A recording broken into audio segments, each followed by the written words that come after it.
The rebroadcast of this game is made possible by the Tampa Bay Devil Rays and by F&F Productions, providing mobile video production worldwide.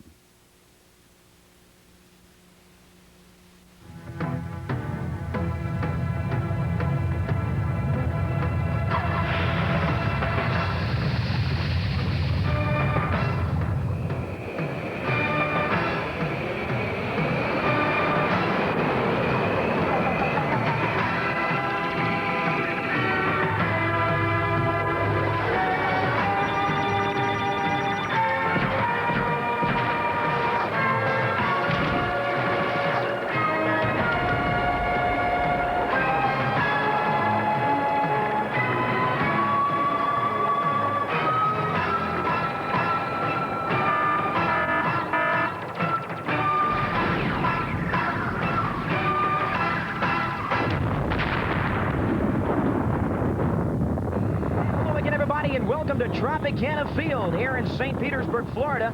Today, the Tampa Bay Devil Rays hosting the Kansas City Royals for a rubber game of a 3-game series. And hello again, everybody, from the Trop. I'm Alfredo Muente, and I'm joined by Brian Uggs. And Brian, the season series is all evened up. Yeah, it's tied at 1-1. The Devil Rays scored their first home victory against Kansas City last night with a 10-7 victory. Yesterday, a couple of big injuries for the Rays. Power hitter Jose Canseco went down with an injury. He is day-to-day, and veteran third baseman Wade Boggs is on the DL.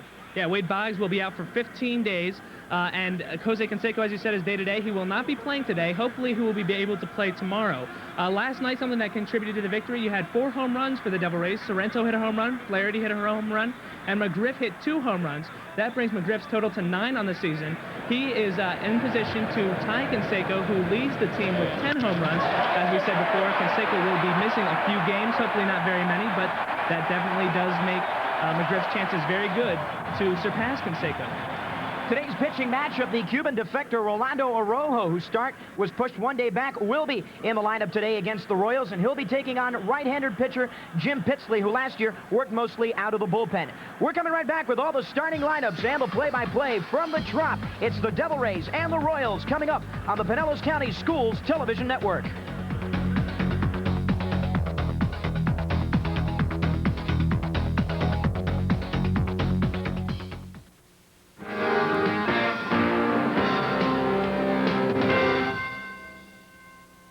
Oh, that's a beautiful 6. You did a great job. Thank you. The best change in my teaching has been from me going away from being the controller and being partners with my students in our learning process. They're excited. They know what they want to do. They decide how they want to do it. We sit down together. We make our goals. I think because they're now in control and they are making that decision of what they want to learn, they're learning it better. My main goal is to learn all that I can so that I can be a better teacher and my children can reach their highest achievement possible. I feel so privileged to be a part of the teaching profession. Touching the lives of children is just the most awesome responsibility anyone could ever have the privilege to do. And yet at the same time, it's exciting, it's fulfilling, it's rewarding, and it's certainly lots of fun every day.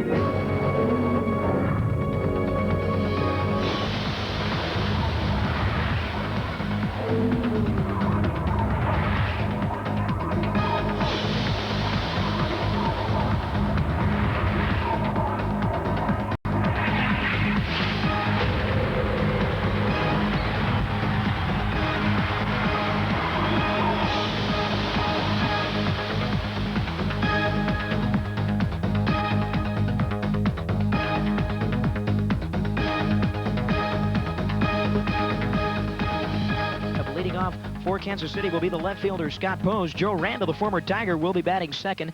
Johnny Damon is in the 3 spot. The cleanup hitter today will be the catcher Mike Sweeney. Larry Sutton, the first baseman, will be batting 5th. Jermaine Dye, the right fielder, is up next. The designated hitter Chad Kruder will be batting 7th to lead the bottom of the order for Kansas City. Carlos Fables is the second baseman, and he will be batting 8th. And Ray Sanchez, he is the shortstop, and he will be batting 9th.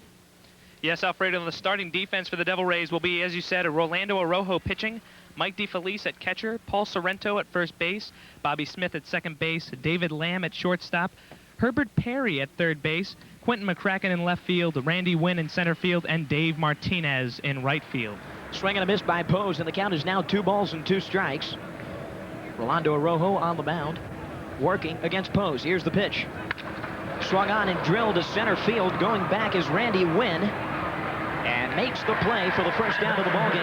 Fly ball to center field, and that will be the first out. And that brings in the third baseman, Joe Randa. Brian, last year, Joe, playing with the Detroit Tigers, came in as a free agent when Dean Palmer, who ironically was with Kansas City last year, went to play for Detroit. So they're losing a lot of powers on the left side, but still they think, the Kansas City Royals, that they are getting a little bit more defense with Randa than they did with Dean Palmer. Araujo sets up, and the pitch. And that misses. And the count is 1 ball, no strikes. Johnny Damon, who is a native of Orlando, is on deck. Here's the pitch. Swung on and drilled. It's high to right field. Going back, Bobby Smith, the second baseman, makes the catch for the out. 2 quick outs here as Johnny Damon, the center fielder, comes up to bat for the Kansas City Royals.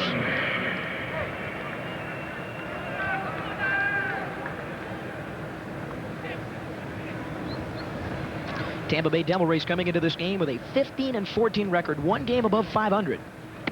Pitch misses outside, and the count is 1 ball, no strikes. Araujo coming into this ball game with a .597 ERA, really not all-star numbers like he did last year in his rookie season. And Alfredo Rolando appears to be pitching behind the count today, which is not a very good sign early in the ball game. 1-1 the count to Damon. Sweeney on deck. Here's the 1-1 delivery, and he takes that one inside, and that gets ahead of the batter. 2 balls and a strike now to Johnny Damon. Meanwhile, the Royals in the American League Central, they are 11-14, 3 games under 500. The pitch swung on right back up the middle, and a base hit, and that is the first hit of the ball game. A 2-out single right up the middle for Johnny Damon.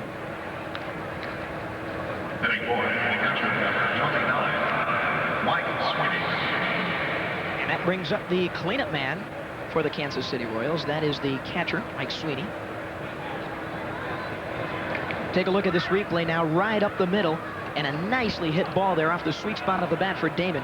Really likes his swing in this first month of the season. And Araujo now getting set to face Sweeney. And the pitch. Runner goes. Here's the throw by DeFelice over to second, and not in time. As Damon slides in safely, that is his first stolen base. And one thing that you need to know coming into this ball game, Brian, is that the Kansas City Royals really like to run on you. They lead the American League in stolen bases, and the Devil Rays are right up there with you. So they've got a pretty speedy team out on the baselines.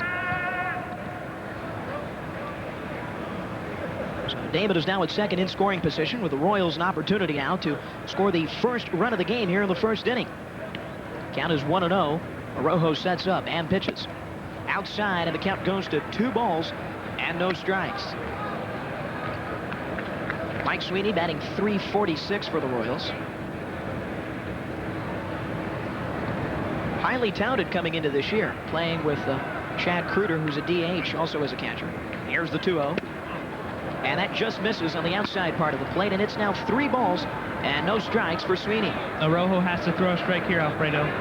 Sweeney will be looking to hit this one. Rolando, who will be a free agent at the end of this year, has been with the ball club now for 1+ years. Here's the 3-0. And that is a strike called right down the middle for Sweeney, and the count goes to 3-1. Nobody holding the runner Damon on at second. Smith and Lamb, the shortstop, playing back. Here's the stretch and the 3-1 delivery, and that's a strike on the inside corner, and that makes it 3-2. A full count now for the first time in today's ball game for Araujo. Sweeney has 2 years experience, and he will also be a free agent at the end of the year. Fantastic pitch, probably the best one that Araujo has thrown. Count is full now, the payoff pitch. Swing and a miss, he got him. Strike 3, and that will retire the side. And there is the first strikeout for Araujo. We go to the bottom of the first inning.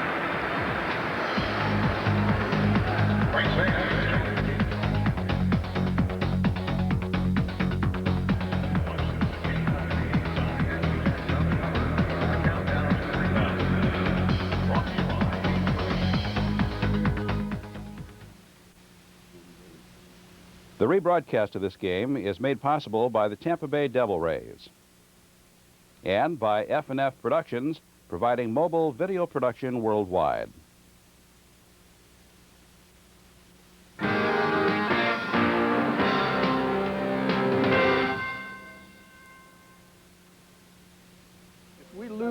I'm able to function as a facilitator of learning, a coach, or a reference person for the students. I teach mostly adults, and I try to encourage them to do the very best that they can. I have 3 things I want to instill in all of my students. And first of all is to believe in yourself and what you can do. Secondly, strive for excellence, not necessarily perfection, because quality really does count. And third, learn something new every day. Changes in technologies are demanding this. We all have to become lifelong learners. I love teaching. What I do every day is not work to me.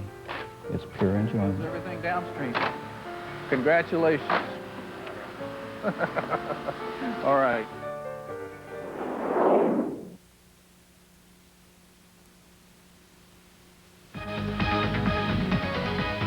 We are back here at a Tampa Bay Devil Rays game, which is being entirely produced by Pinellas County High School students, courtesy of the Tampa Bay Devil Rays, set up by Mike Veck and Brian Avey. For the defense of the Royals, starting defense, we have pitcher Jim Pitsley, catcher Mike Sweeney, first baseman Larry Sutton, second baseman Carlos Febles, shortstop Ray Sanchez, third baseman Joe Randa, left fielder Scott Pose, center fielder Johnny Damon, and right fielder Jermaine Dye. Randy Wynn stands in to hit here as we go to the bottom of the first inning. Wynn, the former Florida Marlin minor leaguer, now in his second year with the Devil Rays.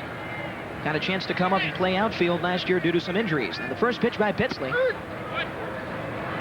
is a called strike. Here's Jim Pitsley now. Last year, he was a reliever for most of the season. He struggled later in the year, and his ERA finished at 6.59, and that is where he is now, ironically. Here's the pitch. Pitsley's record was only 1-1 last year, Alfredo, so as you can see by that, he did struggle. He pitched mostly out of the bullpen last year. Indeed, it did. He did.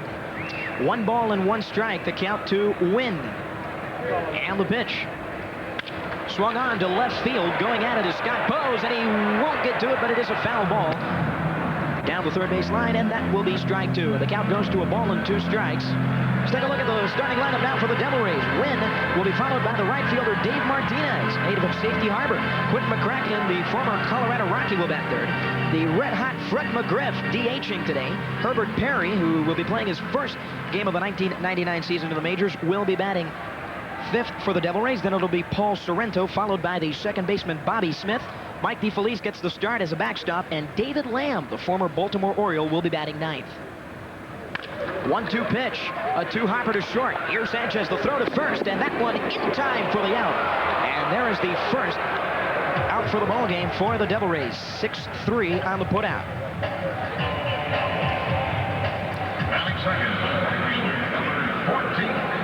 Here's the replay now as we take a look. Pitsley delivering that ball outside. Randy Wynn decided to go after it. Got it off the end of the bat. Sanchez did a good job of scooping that one up and going to first just about a step and a half ahead of the very speedy Randy Wynn.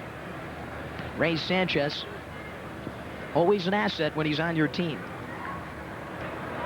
So 6-3 on the putout, and here is Dave Martinez. .250 batting average lifetime against Pitsley.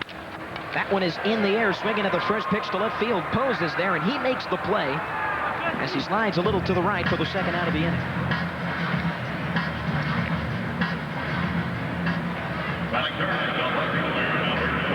Pitsley having a good game so far, Alfredo. Last year, Jim Pitsley struggled through his first full season, posting a 1-1 record, as you said, with a 6.59 ERA as he started 39 contests. Rather, he appeared in 39 contests. He made a pair of starts. Here's McCracken batting second in the lineup, starting at left field. He's hitting .283 for the Rays. McCracken, the switch hitter, batting right-handed against Pitsley. Here's the pitch. Up and outside. And the count is 1 ball, no strikes. Yes, indeed, he is batting left-handed. I'm sorry.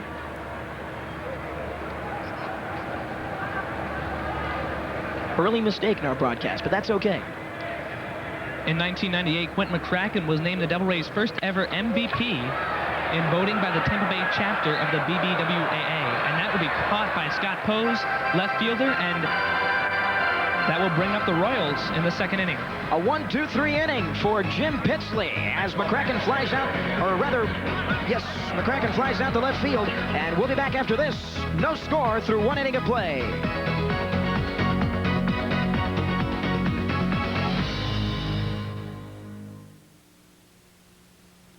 Channel 14 would like to thank Time Warner Communications for their partnership with Pinellas County Schools Television. Time Warner's installation of fiber optic equipment helps Channel 14 provide subscribers with an upgraded signal to best transmit our unique programming mix regardless of weather conditions.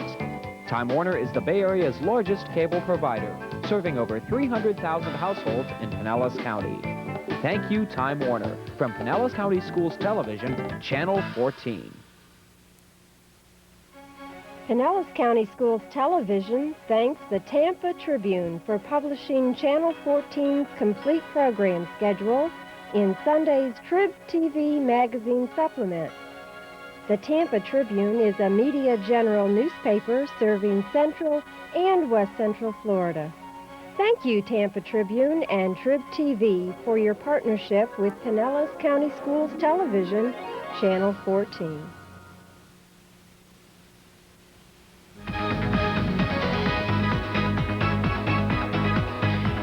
Welcome back to Tropicana Field here in St. Petersburg, Florida. It's the Devil Rays and the Royals as we go to the second inning of play.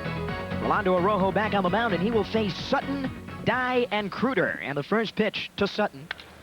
Drilled to center field. Randy Wynn is there, and he makes the catch. 1 pitch, 1 out.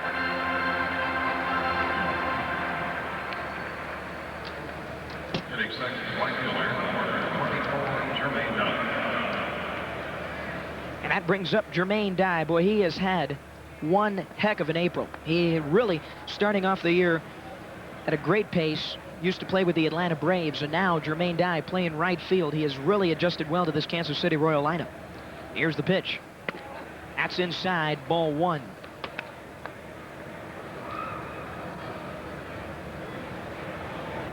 Jermaine Dye struggled with a lot of injuries last year. He only played in 60 games with Kansas City and another 41 games with a AAA level team with Omaha. He's batting .255 this season so far. And the pitch. That one's low and outside, and the count is 2-1. And Jermaine comes in with a .255 batting average. He's got 6 homers and 20 runs batted in. In the air to left center field, into the gap, going back to get it is McCracken. He won't get to it. That's going to be a base hit. Around first, Dye looking for extra bases, and he will stay put at second. So a stand-up double for Jermaine Dye, who continues his hot streak with the Royals. So in consecutive innings now, the Royals get runners in scoring position, and here on the double by Jermaine Dye. Yeah, he got a piece of that one, Alfredo. He really did, liking his swing a lot. So Jermaine is at second base, and he smiles about that. And that brings up the DH, Chad Kruder. Kruder, a former Chicago White Sox. He's also a catcher for the Royals behind today's starter, Mike Sweeney. Kruder is struggling. He's under the Mendoza line by a hair, batting .196. And here's the pitch. Called strike on the outside corner. Good sling curveball there by Rojo, and the count is 0-1. We'll see the middle 3 in the order for the Devil Rays in the bottom of the second. Runner at second, the count is 0-1, and the pitch. Called strike. Falls behind the count now at 0-2. Kruder only has a .196 average on the season, Alfredo. Yes, he does. He has struggled through April. Doesn't get many at-bats, but he is in the lineup as a DH.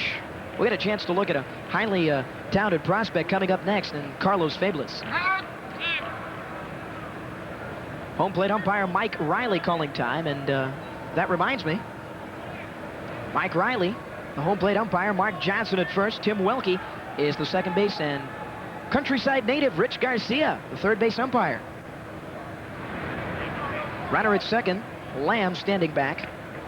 Here's the stretch now in the 0-2. That one's inside, and the count goes to 1 ball and 2 strikes. After today's ball game, the Tampa Bay Devil Rays will take a charter into Cleveland to take on the Red Hot Indians in the American League Central. That's a 3-game series against Cleveland, and then the Royals will continue their road trip as they take on their division rival, the Minnesota Twins. Count is 1 ball and 2 strikes on the pitch. That one's high, and that makes it 2-2, evens the count. Yeah, Kruder's been in the league for a long time, 8 years experience in the major leagues, and he will be a free agent after this year. 1 home run and 4 runs batted in for Chad Kruder this year.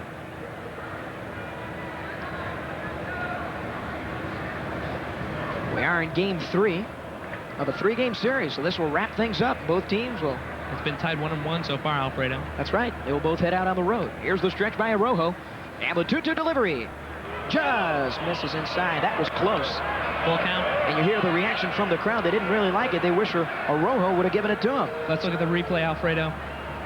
Yeah, you take a look here as he pitches a little bit too far inside. Now, Mike Riley, he's an iffy home plate umpire. That's a close one, Alfredo. Arrojo has had a lot of that, and that has been one of the reasons why he has struggled a bit this year. The count is full with 1 out, and here's the payoff pitch. And the call from the third base up. Rich Garcia didn't go around, and that will be a walk. DeFelice going out to calm down Arrojo. Jermaine Dye now still at second, and that gives Chad Kruder the bases on balls. Here you see the replay. You can't really tell from that angle. Certainly Chad Kruder will take it anytime you get 2 close pitches like that. Yes. If the home plate umpire's not ringing him up, the catcher, Mike DeFelice, now is hoping that the same thing will happen when the Devil Rays are up to bat. Yes, and he's a rookie this season, Alfredo. He's having a pretty good rookie season, batting .258 so far. And that is Carlos Fables that Brian is talking about, and the first pitch misses outside, ball 1. Fables, great young player. A lot of hype coming up into the Kansas City Royal Major League Ball Club. And that is a strike on the outside corner. The count goes to 1 ball and 1 strike. There's the manager of the Royals, Tony Muser. Last year was his 2nd full season as Major League manager for the Royals. In the air, Fables to right center field and a base hit. Here comes Dye around third. Martinez will hold it and a run will score, and Jermaine Dye crosses home plate to give the Royals a 1-0 advantage here in the top of the 2nd inning. RBI single for Carlos Fables. Here comes the replay, Alfredo.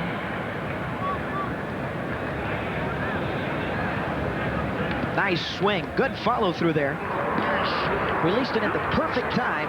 Martinez had no throw, and that will score a run as Dye comes in from second and an RBI single for Fables. Brings up Ray Sanchez. Meanwhile, Chad Kruder goes to second. Runners at first and second now when that pitch misses. That is ball 1. And you were right, Brian. Arrojo really, in the early part of this ball game, is really struggling to get in front of the batters as opposed to, throwing with strikes to start the count. Pitches up and in, and the count goes to 2 balls and no strikes.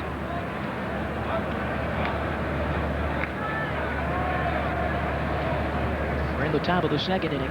Kansas City now takes a 1-0 lead. 1-1 series tied. Yesterday, the Rays won their first year ever at the Trop against the Royals. Driven to right field, but that one will go into the stands and a souvenir for a lucky fan. And that is a foul ball. That is a strike, 2-1. Ray Sanchez, another great young player for the Royals. This is a team that has struggled in the early part, going 11-14. But let me tell you this, if they can keep this team together, all of these young players staying with the ball club and they stay healthy, this is going to be a team to watch in the future.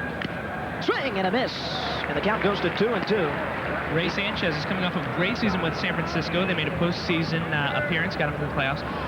He has had 7 years in the major leagues, and he will also be a free agent at the end of the year. That's also one thing the management needs to think about. Signing these guys back up. That's right. And this is one guy you really want on your club, the shortstop Ray Sanchez. Runner at second, and that is Kruder. The man at first is Fabulous. Here's the 2-2 delivery. Swing and a miss on the pitch outside. That got him to go. And that is the second strikeout of the ballgame for Rolando Arrojo. And that is the second out of the inning. Let's take a look at that one more time. Rolando throwing his second strikeout, the first this inning, for the second out. Swung at that one and really making him look bad. Indeed, Alfredo. We go back to the top of the order now here in the top of the second, and that will bring up the left fielder, Scott Pose. Pose calling for time. Pose had a fly out to center field at his first at-bat today. He had 2 good outs last inning when the Devil Rays were up in the left field. Swung off the end of the bat and hit into foul territory. Did you know that Scott Pose was the Marlins' first ever batter? Back on the 5th of April of 1993 when the Marlins came into the league with the Colorado Rockies. Last year he spent duties with the AAA affiliate in Columbus with the Clippers. He's a member of the AAA team of the New York Yankees. And he will also be a free agent at the end of this year, Alfredo. Pitch is outside, and that is ball 1. That evens things up at 1 ball and 1 strike on Scott Pose. 6th batter of the inning for Kansas City. Coming into this season, had played just 69 games at the big league level. On the ground, going to cover is Sorrento. He will flip to Arrojo. Tags first for the out, and that will retire the side. We will go to the bottom of the second inning. The Devil Rays will be up to bat in the middle of the order as McGriff will lead. 1 run scores for the Royals on the RBI by Fabulous. And the score, Royals 1, Devil Rays nothing. We'll be back right after this.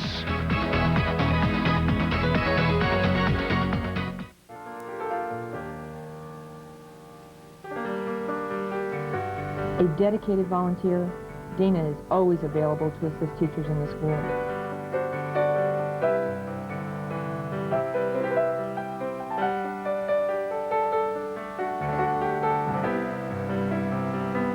Edward Burns says, "You are never too old to volunteer or to learn," and has lived up to his quote.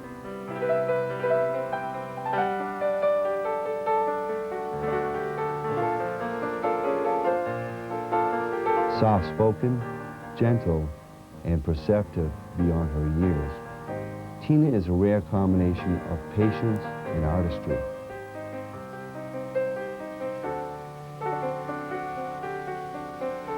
Wise beyond his years, Brian realizes it takes the entire school team, volunteers included, for students to reach their highest potential.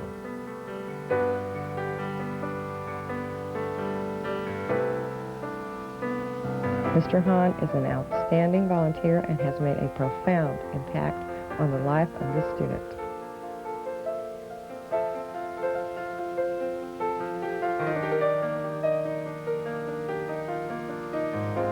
Mr. Leonard has the ability to help students struggling with math skills to understand and succeed.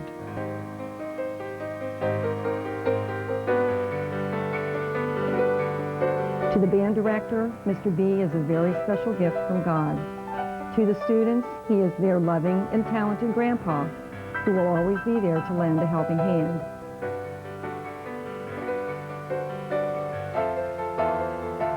Bob is a key player at Belcher Elementary, and we are privileged to have him as our personal cyber mentor.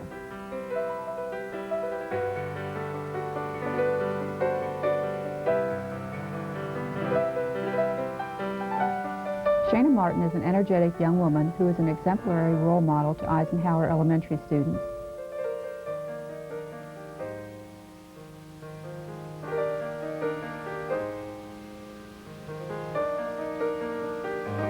Mr. Newton is affectionately known as a volunteer extraordinaire at Mildred Helms Elementary School.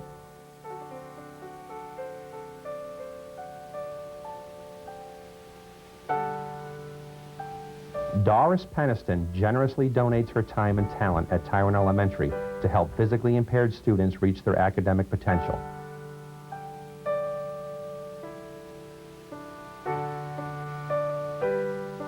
Mike's commitment and high standards result in improved grades and increased self-esteem for many Madeira Beach Middle School students.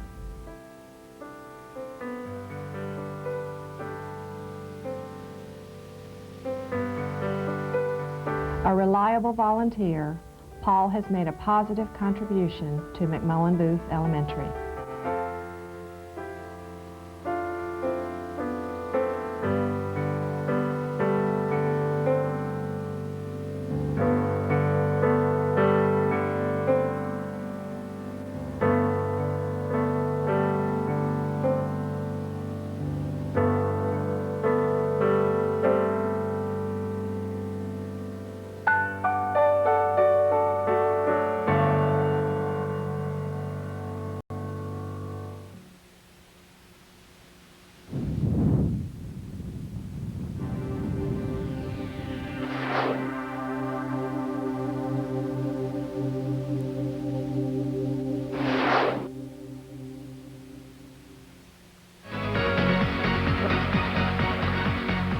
Welcome back to the bottom of the second inning. This is Brian Ungst along with Alfredo Muente. The score is 1-0 for the Kansas City Royals. Tampa Bay Devil Rays will be up to bat. Fred McGriff is up to bat. Fouls off. We'd like to remind you that this game is being brought to you by students of Pinellas County High Schools, and it is via the Tampa Bay Devil Rays and Mike Vegg. Yes, indeed it is. We're glad to have you here on this telecast, on this very historic telecast of the Devil Rays and the Royals. Pitsley back on the mound, and he deals to McGriff. McGriff, a deep bomb to center field. Going back is Damon. Back to the wall, and that one is golly, golly, gone! A leadoff home run in the bottom of the second inning for Fred McGriff, who continues right where he left off. Takes the round tripper, a solo shot. That one, his 10th of the season. Fred McGriff is now tied with Jose Canseco, tied leading the team with 10 home runs. As we said at the beginning of the broadcast, Jose Canseco was not playing in this game due to an injury in yesterday's game. So we'll see if McGriff can't go past Canseco. I think the man who leads the league, Williams, has 11 home runs. Matt Williams for the Arizona Diamondbacks yesterday. 3 for 5 for Canseco. He had 2 homers and 4 RBIs. Here's the replay, Alfredo. Okay, already has 1 homer and 4 ribbies. Nice swing right over the wall at center field. That one 404 feet. Herbert Perry will be the batter for the Tampa Bay Devil Rays, making his first start at third base. Was with Durham most of last year, but he has gone through a string of injuries. Ryan. Yes, Alfredo, and as you can see by that 0 batting average, this is his first start. He will have an out grounder, the shortstop. 5-3 on the ground ball out in his first at bat of the season for Herbert Perry from Live Oak, Florida. It was the Devil Rays' 34th selection in the expansion draft from Cleveland. That's the first out of the inning here in the bottom of the second. That brings up the first baseman, Paul Sorrento, the former Indian and Seattle Mariner, comes up to bat now for the Rays. Yesterday, he went yard also. The Devil Rays hitting 4 home runs, 2 for McGriff, 1 for Sorrento, and 1 for John Flaherty. Yes, Alfredo. And hopefully they can match that tonight. Ball to Paul Sorrento. Wouldn't that be something? That would be something. Ball 1. Sorrento with 333 lifetime batter against Jim Pitsley. Here's the 1-0 delivery. Swung on and missed, and the count goes to 1 ball and 1 strike. Well, that was a home run measured at about 415 feet yesterday. Was the first ever player to hit the top of the Batter's Eye restaurant out at center field there. Had 2 monster shots, no doubt about those, and no doubt about this one either. Well, hopefully we just won't have any going to the catwalk tonight, Alfredo. That's been a big problem. Fouled off. Grounded foul down the right side, and Sorrento falls behind the count now at 1 ball and 2 strikes. Well, we certainly like to thank everybody that made this broadcast possible. We'd like to thank our instructors from Countryside High School and from Lakewood High School, Mr. Carl Zimmerman from UPC TV. And from the CAT program, Mr. Mark Granning. Here's the 1-2 delivery. Swing and a miss, and Sorrento's out on strikes. That is the first strikeout of the game for Jim Pitsley. His career 5, I believe, is 6 strikeouts, and he has done that twice in his career. And he gets his first here on the second out of the bottom of the second inning on Paul Sorrento. That's a big out. That will bring up Bobby Smith for the Devil Rays. Smith playing second base today. Bobby Smith is a guy that the Devil Rays really need to get him going. He has been struggling mightily. As you can see, he's only batting 174. And he'll take a ball. Ball 1 to Bobby Smith, low and inside. He's hitting 174. Ryan, he's got 2 home runs and 3 RBIs. Was 2 for 5 yesterday. Batting .278 this homestand. against the Tigers and the Royals. Here's the 1-0 delivery. Swung on and drilled back our way. Into the stands, and the count goes to 1-1.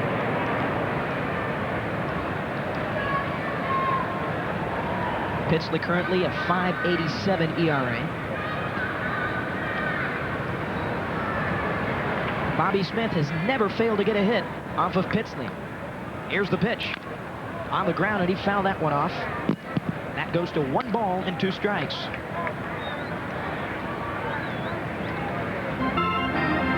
So the Devil Rays didn't trail for much. McGriff came up after the RBI single on the top of the inning and hit a monster shot to center to lead off the second, and we're all tied at 1. Alfredo Pitsley getting his first strikeout this inning, also giving up a home run this inning, so we've had the best and the worst from Pitsley. Swung on to right field off the end of the bat, going out to get his Jermaine Dye. No chance for him. That one bouncing near the bullpen. Smith fouls off to stay alive. Count holds steady at 1 ball and 2 strikes for Bobby Smith. On deck, we'll see the catcher, Mike DeFelice. And here's Bobby, a native of Oakland, California. Bobby grew up in the Bay Area out west, following the Athletics. Standing in right-handed, batting against Pitsley, and time has been called. McGriff leading the inning off with a solo shot. Herbert Perry grounded out to third, and Serrano strikes out. Here's the 1-2 pitch to Smith, rather. And that misses. 2 balls and 2 strikes. Yesterday, though, Bobby Smith really doing well with his 2 hits, tallied his 2nd multi-hit game of the season, his first since the 18th of April against Boston. On the ground, shot foul, and still 2-2. He hasn't had a home run since he got one, a solo shot off of Keith Fulk back on the 28th of April in game 1 of that doubleheader against the Chicago White Sox. I think one off of Brian Rose from Boston. Count is 2-2 on Smith. On the ground, ripped hard towards third. Here comes Joe Randa, the throw across to first. In time for the out, and that retires the side. Well, McGriff leads off with a solo home run, his 10th of the year. Tied with Canseco of the Devil Rays. 1 run, 1 hit, no errors through 2 innings. The Rays and the Royals are knotted at 1, and we'll be back right after this.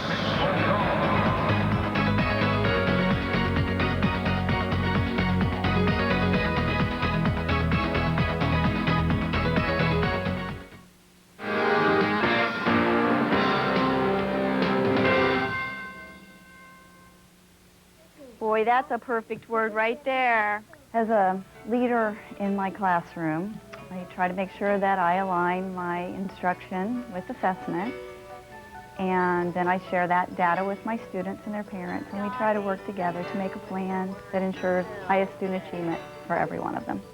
I think they see the power in seeing where they are in their own learning, and then making a plan and working hard at that plan, and then seeing their accomplishments at the end. The most important thing I want my students to learn is how to be independent thinkers. I want them to take responsibility for their own learning and to hold themselves accountable. I want them to view learning as exciting and something that they want to do for the rest of their lives.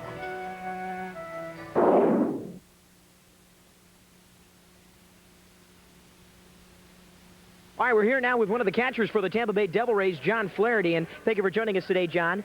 Yesterday in the game against Kansas City, our first win here at the Trop against Kansas City, you hit a home run. Talk about the feeling on that offensive punch. Well, I didn't know much about the pitcher yesterday, so for me, I was just looking to get a good ball to hit.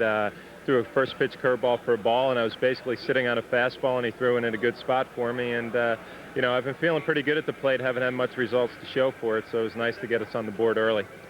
Your offensive has really been exploding in the last month also, so I'm sure that you're happy about that. Now, next, you guys are on the road. You're taking on the Cleveland Indians. That's a pretty powerful ball club, so what do you guys have to do, sort of like defensively and offensively also, to try to hold them down? Well, we got to score runs. You know, when you go into Cleveland, you know that they're going to attack you. They're going to put runs on the board. Kenny Lofton, Manny Ramirez, obviously. And we've been doing a good job. Fred is real hot for us. Jose swinging the bat. And we're scoring, 5 to 10 runs a night. You go to Cleveland, you have to do that. Now the key for us is starting pitching. get our guys to throw the ball over the plate and try and minimize the damage there. Hopefully we'll have a good series. All right, well, continue your hot streak, and good luck to you for the rest of the year. Thank you very much. All right. Now to face Joe Randa. Swing and a miss on the first pitch by the former Tiger, and the count is 0-1. Joe Randa had a fly out at his first at-bat. Center fielder, number 18, Johnny It was actually caught by second baseman Bobby Smith. We're joined now by Deanna George in the booth, who will be providing some color commentary. On the ground, ripped towards the second baseman Smith. Over to Sereno in time for the out. So Johnny Damon is out in 2 quick ones. Joe Randa, we missed the beginning of that one, and that was a strikeout on Randa. So picking up his 3rd strikeout is Rolando Arrojo. That brings up Mike Sweeney, the cleanup hitter for the Royals. Sweeney in his first at bat struck out. There's Mike. That was Arrojo's first strikeout of the game. On the ground, over to first. Did he scoop that up in time? Yes, he did. A 1-2-3 inning. Grounded out to third. Herbert Perry making a nice play. And that takes us to the bottom of the 3rd as the Devil Rays and the Royals still tied at 1. So we didn't give you any time to just really quick in. No. I'm talking about when he struck out Sweeney the first time. The rebroadcast of this game is made possible by the Tampa Bay Devil Rays and by F&F Productions, providing mobile video production worldwide. I knew when I come to high school that it would be a total change. I had all these golden opportunities. Like my mom quoted, I was born with a silver spoon in my mouth. Cortez Killen likes to be involved. He also has very strong beliefs and opinions. Learning how to express them hasn't been easy. I used to always debate to the teachers about what this and how they should run this and how this should be done and how this.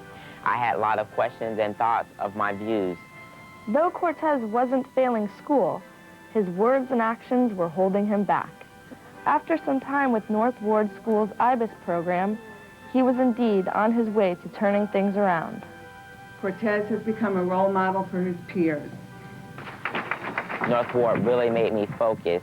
After leaving 8th grade and then entering 9th grade, it's just like a sudden change. The Turnaround Award has made me more understanding toward people and their thoughts. It has given me lots of confidence. He's a well-rounded student. He always is willing to pitch in to help with anything that needs to be done around the school. He always helps out for our parent nights. I think that he will do well in life because he does get along with other people. At Gibbs, Cortez has not only raised his grades to honors level, he is sophomore class treasurer and is actively involved with the Gibsonian, the school's newspaper. It keeps me very busy. It's very fun. We have various things, comments and questions, and it makes me feel more involved in my school. He's starting to participate in things like the multicultural club, student government and things, stuff to better his life. Yeah, I'm just proud of the change that he made. I can see he's becoming a better person. I see myself in the legal profession, which I've had a lot of quoted people say, well, you need to go into politics and so forth, and that'll be a good thing for me. I want to be successful, basically, and have a wife and kids and the American dream. I like to thank all my fellow classmates to keep your head up, and if I can do it, I know you can do it.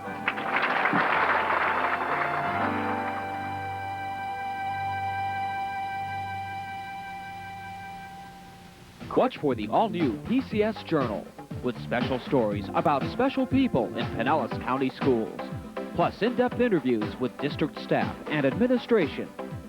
PCS Journal on Channel 14. Welcome back to Tropicana Field. We're going into the bottom of the 3rd inning. Pitcher for the Royals, Jim Pitsley, will face Mike DeFelice, catcher for the Rays. We're joined now by Deanna George of Lakewood High School. Deanna, what do you think of the game so far?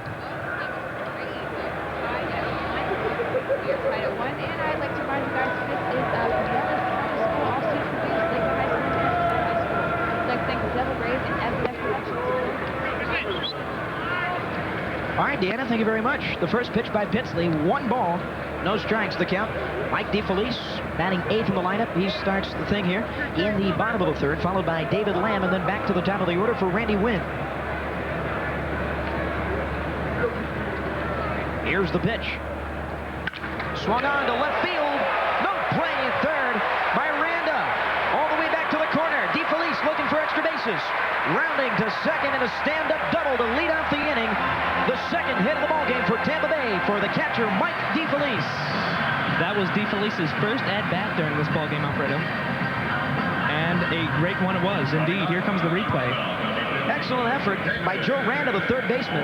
We were talking at the top of our broadcast about what a great defensive player he is, but not many could have gotten to that ball.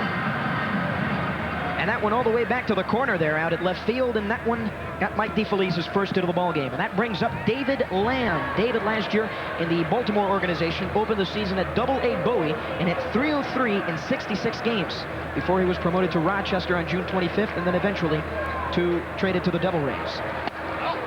Low and inside for ball 1 on the shortstop, David Lamb.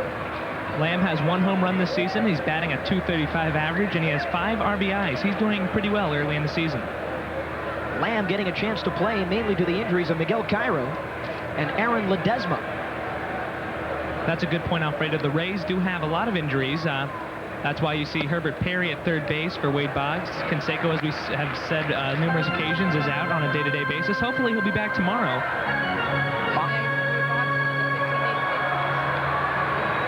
Yeah, he was out with a left hamstring. Canseco with the bruise on his right knee. And he is day-to-day. Not in tonight's lineup. To the demise of the fans here at the Trop. Count is 2-0, and the stretch. The pitch. And the air to right field, and that one will be a foul ball. Just missing. 2-1.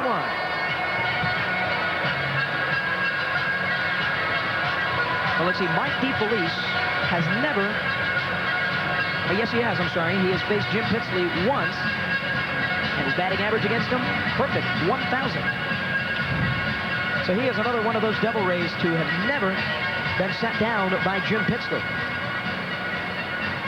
David Lamb notched his first ML multi-hit game last night. He went 2 for 3.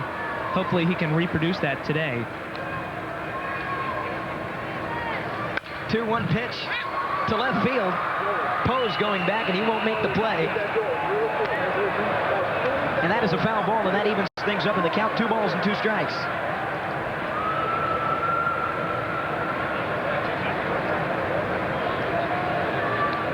David Lamb, good-looking player. He's a switch hitter, 6'2", 190 pounds, out of West Hills, California. He got his first home run on his 4th big league hit on April 28th versus Chicago. 2-2 pitch gets away from Sweeney, and the count is full now, 3-2.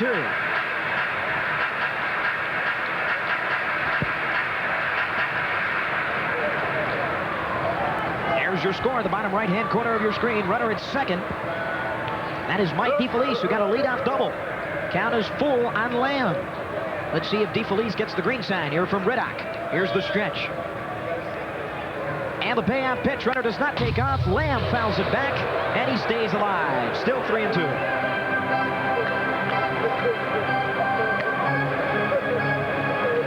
David Lamb has hit safely in 3 of his last 4 games, getting 2 RBIs.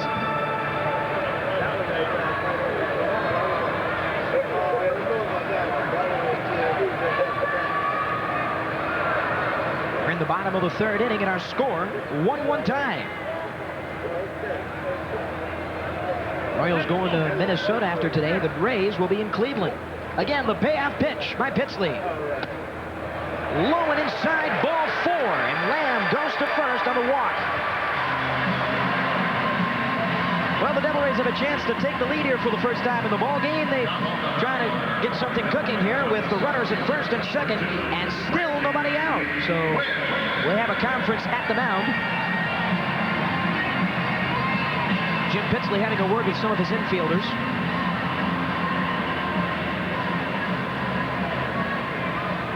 Back to the top of the order we go here in the bottom of the 3rd, and this is Randy Wynn. Randy, in his first at bat to start the ball game off offensively for the Devil Rays, grounded out to short.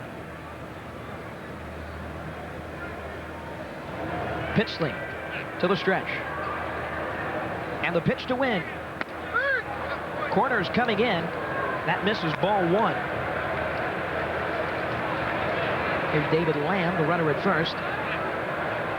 On deck for the Devil Rays is the right fielder, Dave Martinez. Dave is from Safety Harbor, Brian. Out in our neck of the woods.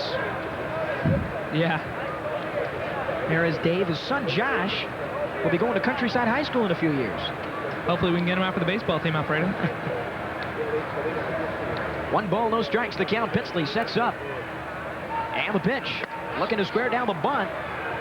That will be ball 2. 2-0 the count on Randy. Randy Wynn is hitting .342 average at Tropicana Field this year. He leads the league with 5 caught steals. Oh, that's good. Tampa Bay currently tied for second in the American League East. 2 games behind the New York Yankees. How about that? Hoping to improve the record to 16-14 tonight. That would be the longest ever in a season the Devil Rays have been above 500. Runners at first and second now. Still nobody out. And the .283 hitting Wynn takes the 2-0 pitch. Squares down the bunt. Back to Pitsley. Goes to third looking for the lead runner. He's out at third. DeFelice out at third, as you said, Alfredo. Excuse me, go ahead. Still 2 men on base. Yes, indeed. 2-5 on the putout, so they get the lead runner. Good play from Pitsley to Randa. Let's take a look at this replay now. They knew exactly where they had to go, and the Royals are a great defensive team. As you take a look here, very underrated for their defense. Squared down the bunt. Pitsley throwing to third, and he just got him by about half a step. Trying to sliding safely. DeFelice is out. So Wynn reaches out of fielder's choice as Lamb goes to second. Runners at first and second. Dave, 3 hits in last night's 10-7 victory over Kansas City. Seems that everybody was in the groove yesterday for Tampa Bay. Lamb now the lead runner. Here's the delivery. That one just misses outside. Ball 1. To Dave Martinez. Excellent pickup from the Chicago White Sox organization. Martinez in his first at-bat flied out to left field, so he is 0 for 1 today. 28 hits and 93 at-bats this season. 2 homers, 19 RBI, 11 runs scored, 6 doubles. On the outside corner, that settles in for a strike, and that evens things up at 1 ball and 1 strike. All right, let's take a look at our Major League scoreboard now. In the National League, only 1 game at Busch Stadium in St. Louis. An NL Central matchup between Mark McGuire's Cardinals and the Pittsburgh Pirates. Over in the American League, the Yankees and the Minnesota Twins. Just underway in the first inning, no score there. At the Hubert Humphrey Metrodome, Chicago White Sox are on the road in Baltimore. Baltimore on a 3-game winning streak. They will be at Camden Yards. Texas will be at Fenway Park to take on the Red Sox. Seattle will be at red-hot Cleveland. First, the 1-1 pitch. Runner goes. The throw by Sweeney. And he's out at third. Another 2-5 pickoff. The second defensive steal attempt by the, or rather steal for the Devil Rays, but 2 great defensive plays. 2-5 for the Royals to get the lead runner at second. Yes, indeed, Alfredo, and the Devil Rays seem to be shooting themselves in the foot, per se, trying to steal these bases here. That's a good way to put it, Brian. That's happened a lot throughout this year, and last year that happened too. Fans are not very happy with that. It did. Well, this is still a young team. Absolutely it is. Martinez equaled his season high last night with 3 hits. First accomplished April 8th. Is that right? Yes. Yes, it is. Pitch misses outside, and the count is 3-1. Well, yesterday Ryan Roop got his first Major League pitching for the Devil Rays, coming up from the minor leagues. What do you think about that, Brian? It was sort of bittersweet. He gave up 4 home runs, but he did have a few strikeouts. He left the game when it was tied 5-5. Devil Rays ended up winning 10-7, and he'll ground to Pitsley. Pitsley will throw it to Larry Sutton for the out, and that will retire the side as we go to the top of the 3rd inning. Top of the 4th inning when we return from the Trop. It's 1-1, and we'll be back right after this. If you are enjoying this program produced by Pinellas County Schools Television, we would appreciate hearing from you. Call our viewer response line, 6404. What good is sitting alone in your room? Come hear the music play.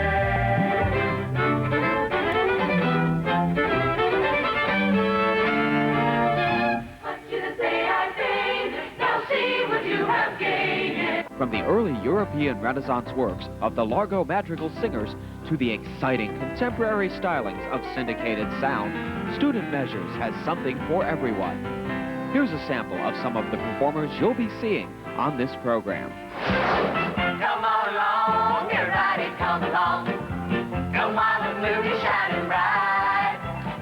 Get on aboard, everybody get aboard. We're gonna rave a rocket tonight. Celebrate, it's a celebration, celebrate. Feel the good vibration, celebrate. Gonna have a party, join the fun and celebrate.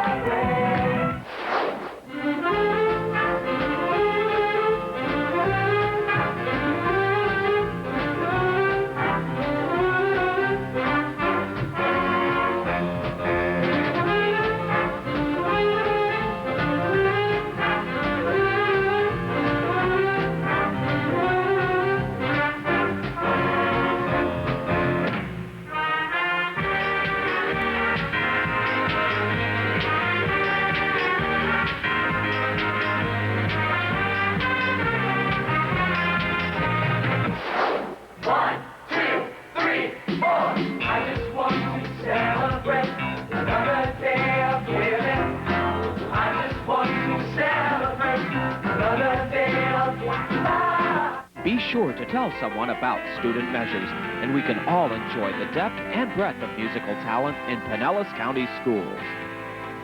Student Measures from WPDS, Channel 14.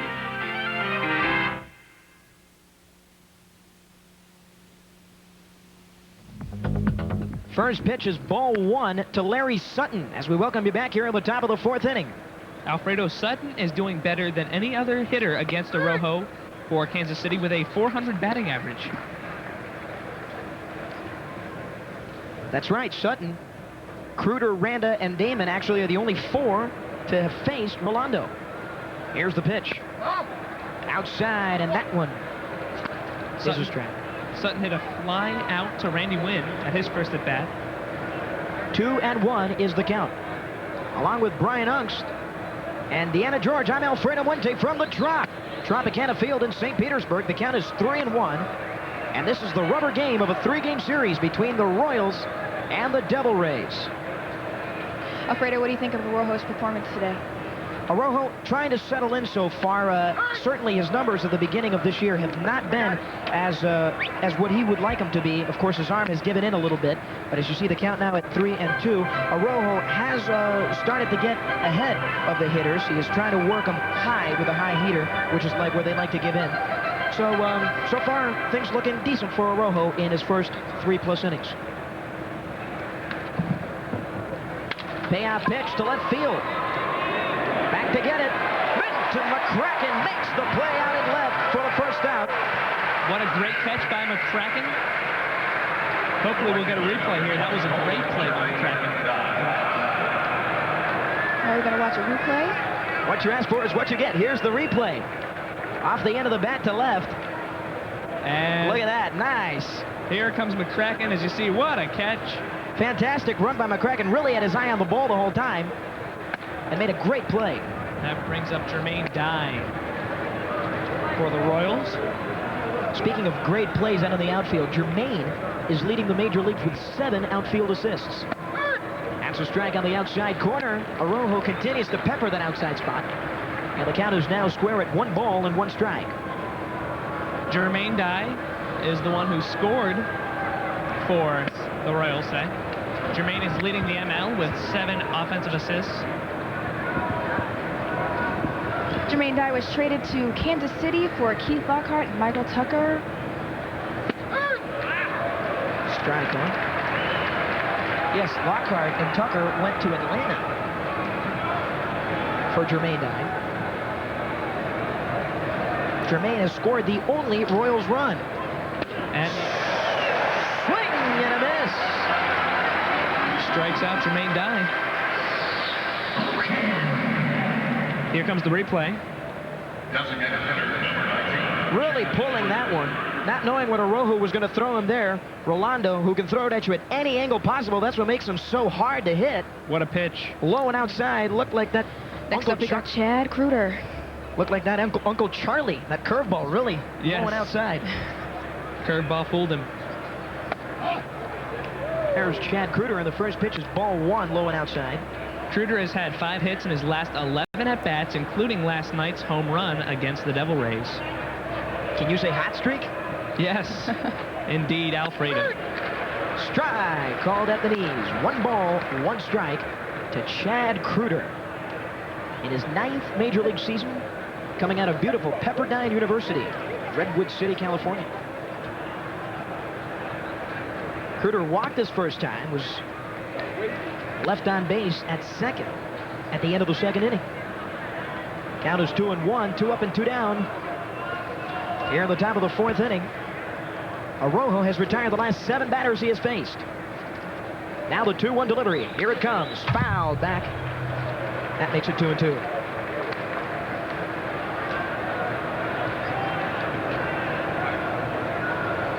And remember, this game will be broadcast next Saturday and Sunday at 2 p.m. on WPDC TV Channel 14. Getting a chance for our broadcast to watch us on a delayed broadcast this weekend. Here's the 2-2 pitch by Arrojo. Just a bit inside, 3-2. Well, that was another close play. Arrojo indeed struggling tonight. It might be the umpires, too. He's probably getting a little frustrated out there. Mike Riley not really being the kindest of umpires to Arrojo. Definitely not, Alfredo. Here comes the 3-2 pitch. Ball, he will walk him. Kruger is walked for the 2nd time today. And that one was a little bit more outside, so you can see where that was ball 4. Yeah, that was a little more obvious. Carlos Fabulous, the young second baseman wearing number 3, had an RBI single in his first at bat. But Carlos has some speed. He hit an inside the ballpark home run back on the 14th at Cleveland, 14th of April. That is definitely a great accomplishment for the young player. Speaking of inside the ballpark home runs, Dave Martinez, the only to ever do that for the Devil Rays, and that was right here last year against the Yankees. Indeed, Alfredo. The stretch of the 1-0 pitch on the ground. Tough hop and a base hit. Herbert Perry will miss it in his first start. And a base hit, a 2-out single to left field. Past the left side of the defense there, Herbert Perry and David Lamb. And we've got runners at first and second for the Royals. Ray Sanchez coming up next, number 1. Ray Sanchez has never faced Arrojo. DeFelice going out to have a word with the young Cuban hurler. Last night was Ray's first game. He has not played in this season. Good offensive output yesterday by Ray. And his first at bat today struck out swinging on a 2-2 pitch. This puts a little pressure on Sanchez. There are 2 outs and there are 2 runners on. And he'll foul off. Ouch. Making some good contact there. The fans battling for a souvenir. Great play. Count is 0-1. All right, well, let's go back to the scoreboard now. We mentioned Seattle and Cleveland. Anaheim is in Detroit today to take on the Tigers. Oakland and Toronto at the Skydome. And in the 4th inning, of course, our ball game, 1-1 tie here at the Trop. And the count has even up at 1-1, 2 outs, 2 runners on for the Royals. Ray currently batting .276. Strike called 1-2. Going for the Yankees today, David Cohn, he's 4-0. Brad Radke, a native of Tampa, will make a start for the Twins. He's 3-2. That game is in the 1st inning, the only other game going on in the majors on this 6th of May of '99. Count is a ball and 2 strikes on Ray Sanchez. Scott Pose is on deck. Here's the 1-2 delivery. That one misses low and outside, and the count is now 2-2.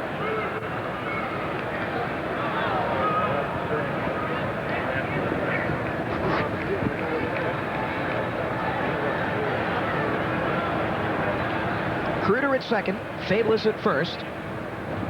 1-1 tie, top of the fourth. 2 outs and a 2-2 count. Here's the offering.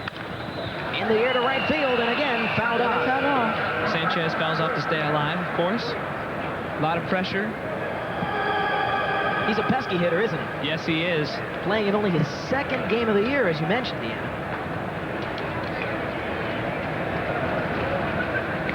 2 balls, 2 strikes, the count, and a pitch. In the air to shallow right center, and a base hit for Sanchez. Around third comes Cruder. He will come in to score. The throw. Now the runner caught between first and second, and he will go back to first. Nobody holding Sanchez on. And a defensive mind lapse by the Tampa Bay Devil Rays as the Royals regain their 1-run lead, and they now lead it 2-1. Let's take a look at that one again. Arrojo really not getting the good breaks defensively here for his squad. Ray Sanchez popped that one up, and that was placed in the perfect spot. Yep. Go ahead. Shallow center, shallow right field. And as you can see, Randy Wynn just couldn't make the play in time. That will be an RBI single for Sanchez as he scores Cruder, and Fabulous will go to third. So he takes 2 bases on that one. Runners now at the corners with 2 outs, and that brings up the top of the order, Scott Pose. He is 0 for 2, grounded out to the pitcher in his last at-bat, and is flied out to center field, and there takes a called strike, 0-1. Pose is another one of those hitters for the Royals who has never faced a Rojo.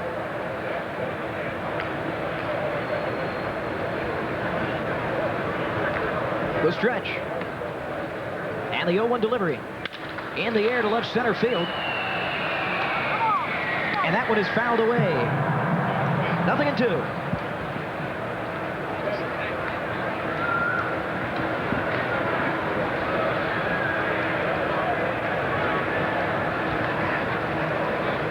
So far, so good.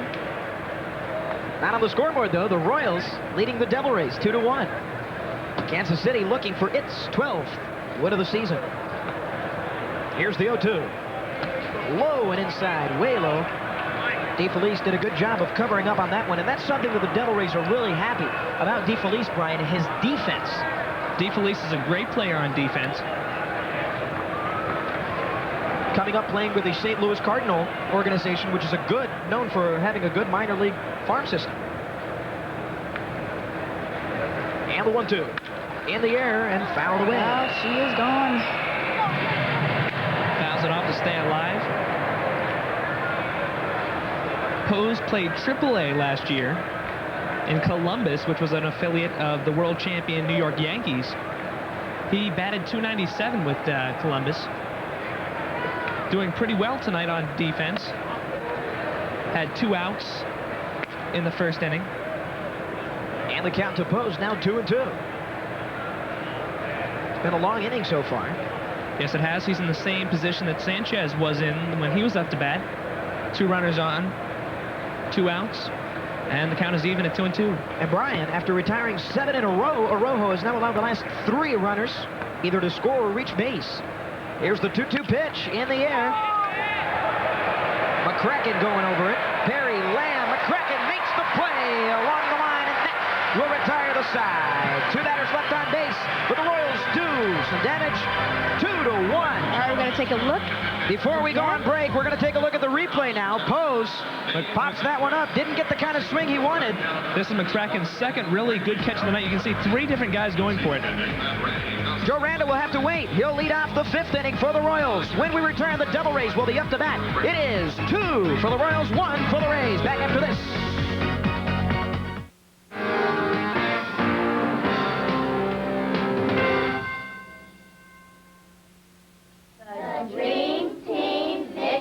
I feel as though it's so important to have children motivated at all times to do the very best that they can. It's real important that I am not just the teacher, but I am learning with them. And I would rather be the facilitator in the classroom and help them to make discoveries on their own rather than me teaching them everything and hoping that they get it. I want my students to learn to love learning. I want them to learn that learning will happen every day of their lives. It's lifelong, and how valuable it can be. The class that I have now has so many children who have a zest and a love for learning, but their parents do too. There's so much help from parents and support from parents. It really is a team effort in learning each day. It doesn't just come from me. I can't take all the credit. It's a great team.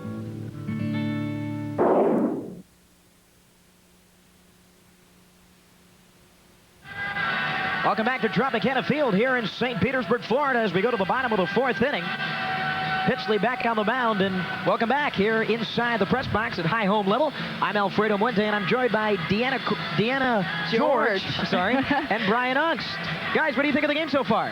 This is a great game. The Devil Rays are down, but that's okay. They'll come up. Yeah, Rojo's struggling, but so is Pitchley.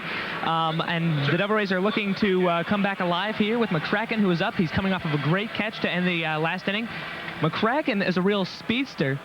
He demonstrated his speed playing cornerback under Steve Spurrier for Duke. How about that? That's interesting. So McCracken stands in, left-handed again to face Pitchley. And the first pitch misses out of the strike zone. Ball 1 as we start the bottom of the 4th. Quinton's single last night extended his hitting streak now, Brian, to 7 games.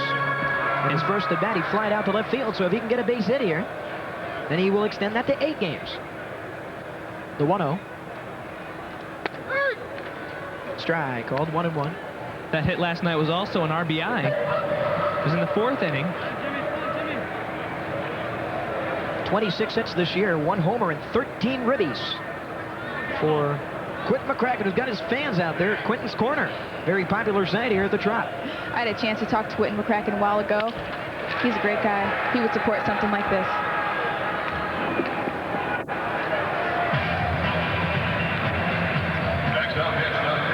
Grounds it to Carlos Figles, who throws it to Larry Sutton. We'll see the replay here.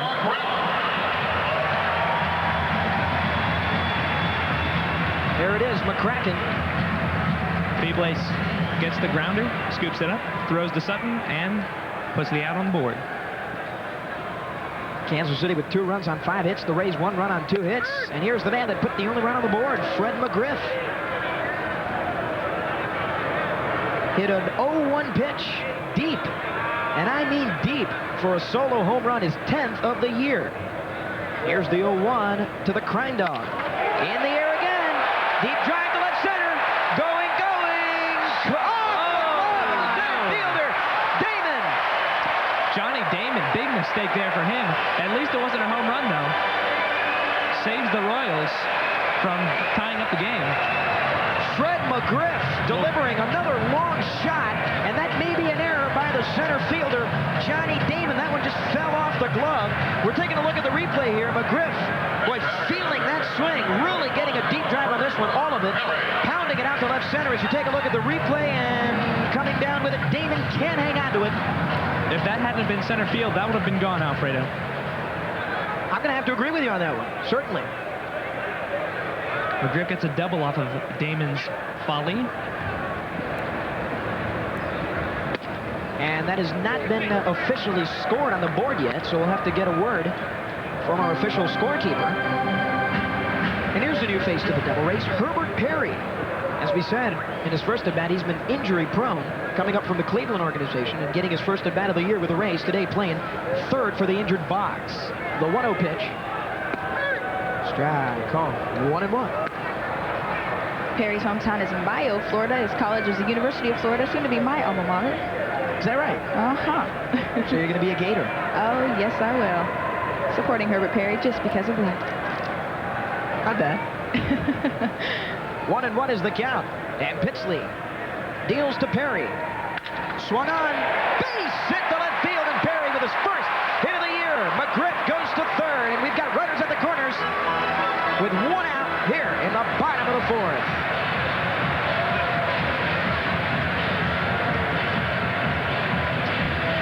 Take a look at that play. The first hit for Herbert Perry. That was a good hit, Alfredo. Grounder between the shortstop and the 3rd baseman. Out to the left fielder, Scott Pose. And that brings up Paul Serrano, who hit his first home run of the season last night in 4 home run performance by the Rays. Paul Sereno with 286 with a home run and 4 RBIs coming into this game. His line yesterday, 2 of 3 with that bomb and 2 RBIs, hitting .429 this homestand. So he has been on a power surge as well, and we need him to do that. Swing that lumber really deep. Sereno is definitely on a hot streak as he hits this one to right field. And that will fall in for a base hit. Swings with the first pitch, and McGriff will score. That ties the ball game up as Herbert Perry takes 2. Sereno slides into second, an RBI double, and the Devil Rays are now tied 2-2. What a play!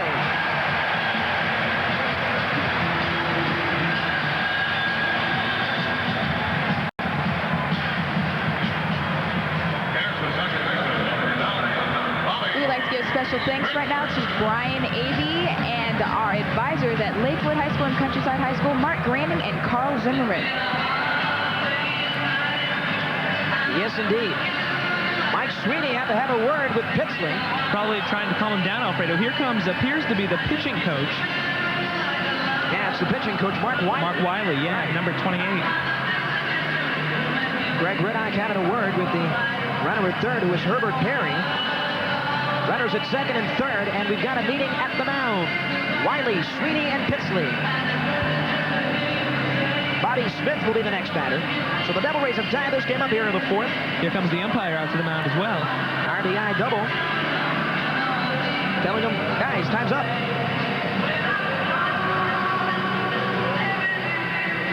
Jim Pitsley started last year off working from the bullpen. We said he made 2 starts, but he made 39 total appearances. And he had a decent .428 ERA. Bobby Smith is up to bat. He went 2 for 5 last night against the Royals. And he go ahead. Bobby had .462 against the Royals in 1998. Yeah, and he's hitting .278 this homestand, 5 for 18. 171 batting average on the season. Up and in. Look out. Ball 1. So a double by Sereno scores McGriff. McGriff has scored both runs in this game. Herbert Perry's at third, so the Devil Rays have a chance to take their first lead here against the Royals. The 1-0. Swung on, popped up to shallow right. Going under it is Larry Sutton. Makes the play for the out. 2 down. That's what you call a can of corn. Yes. Infield fly. Devil Rays still have 2 men on, 2 outs. That's what you call a what, Alfredo? Can you explain that to me? Baseball lingo, can of corn, an easily caught pop-up. Thank you, baseball Alfredo. challenge, right? Chili Davis has hit a home run for the Yankees, his 7th of the year. That opens up the scoreboard in Minnesota for the Yankees. They trail the Twins 3-1. This brings up catcher Mike DeFelice for the Devil Rays. DeFelice doubled, but then was caught stealing third. Was picked off 2-5. Perry at third, Sereno at second. Pitsley sets up against DeFelice, the former Cardinal. Up and in, ball 1. That's something that we had a chance to talk about with Dwayne Stats, one of the Devil Ray broadcasters on Sports Channel and WB. He told us that Jim Pitsley, the right-hander, who works a lot out of the bullpen but making the start today, is struggling getting his pitches low. He's throwing a lot of high balls, and that's really why he's missing the strike zone a lot and has been struggling. Arrojo, on the other hand, is throwing a lot of breaking balls. Swing and a miss there by DeFelice. Good cut. Count is 1-1. DeFelice did not play yesterday. John Flaherty, the usual number 1 starter in, he got a day off today. But in his starts, in his last 6-7 starts, Mike has hit safely in 6 of those games. And the count is even now with 1-1 at number 8. Perry at third, Sereno at second, 2 down here in the bottom of the 4th. And the score, 2-2. Right to the second baseman, a tough play with a 2-hopper over to first. Fadeless to Sutton, and that will retire the side. 2 runners left on base as DeFelice grounds out to end the inning. And we run right into the 5th. Joe Randall will lead things off. It is 2-2.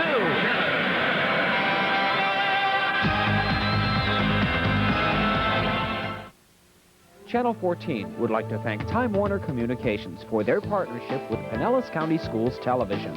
Time Warner's installation of fiber optic equipment helps Channel 14 provide subscribers with an upgraded signal to best transmit our unique programming mix regardless of weather conditions.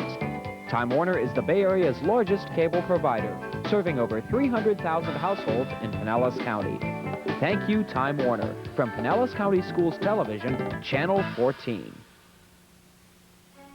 Pinellas County Schools Television thanks the Tampa Tribune for publishing Channel 14's complete program schedule in Sunday's Trib TV magazine supplement.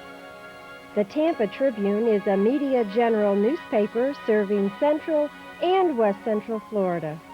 Thank you, Tampa Tribune and Trib TV, for your partnership with Pinellas County Schools Television, Channel 14.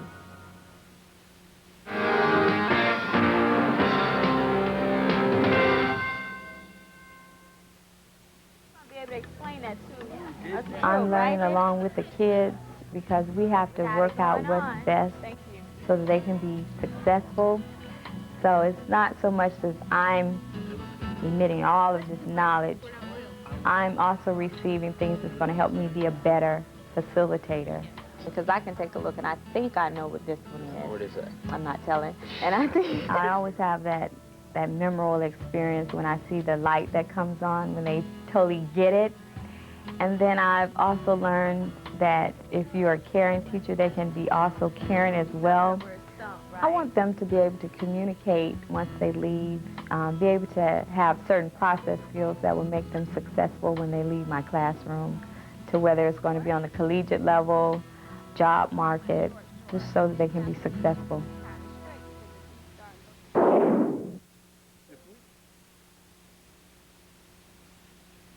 Back to the Trop. I'm joined here with Deanna George. Deanna, what do you think about the game so far? This game is very good. It's tied 2-2. The Rays could have a chance to take over the last inning, but Kansas City might come up too. Let's see. Joranda up to bat. Pop fly to shallow right field. Caught by the Royals right fielder. Or excuse me, the Double Rays right fielder, Dave Martinez. Center fielder. And we are now joined by Alfredo Muente. Alfredo Muente is back. Yeah. Dave Martinez had a good catch on that one. That will bring up Johnny Damon, who dropped a almost home run by McGriff the last inning. Gave him a double. Damon's 1 for 2 with a single. Has 3 home runs this year and 12 ribbies. Count is 1-1, 1 out.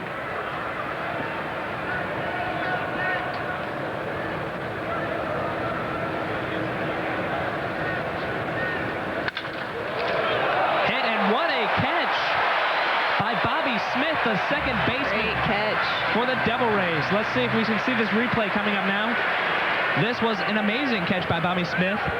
Absolutely, a heads-up play by Bobby. Quick on his feet. Great swing, got that bat all the way around, and Bobby never lost tracking of that ball, and he made the play for the second out of the inning. What a catch, Alfredo. Up next we have Mike Sweeney, number 29. 0 for 2 in strikeouts.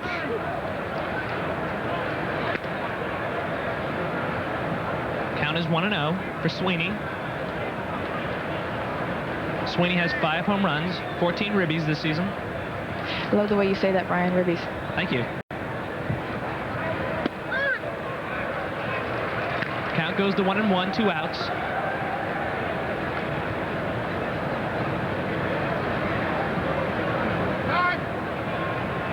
Ribbies. I'm learning the lingo here, you know, being a baseball rookie. Fair. And that will be at least a double from Mike Sweeney. And the throw from Dave Martinez to David Lamb. Lamb misses.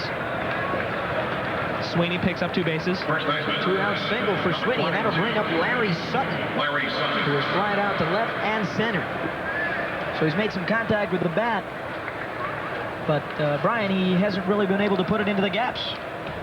No, not really, Alfredo. He's doing a very good job on defense, though, playing first base.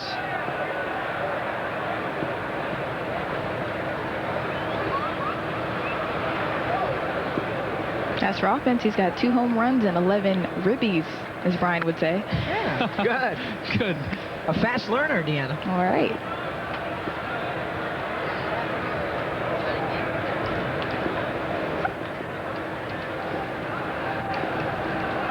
And a .250 batting average, not bad.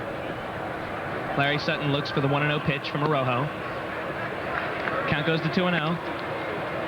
Arrojo again behind in the count. Well, you seem to have been most of the entire game. Yes, Alfredo, that is true.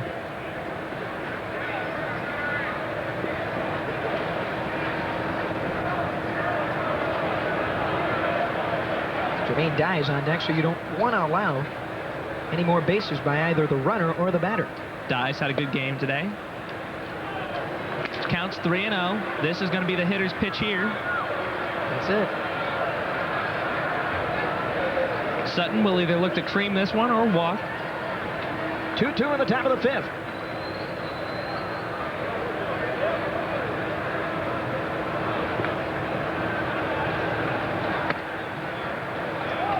And Arrojo walks Larry Sutton, bringing up Jermaine Dye.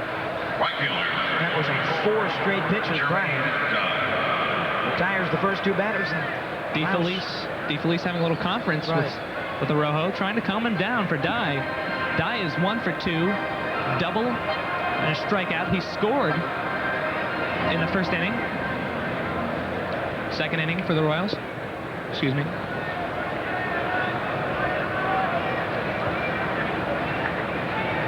And the base hit he got the double in the second was his first off of Arrojo in his career. There's a shot to right field.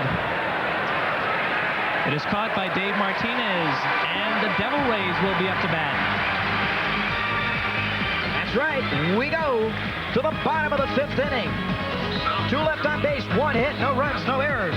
The score, Rays 2, Royals 2.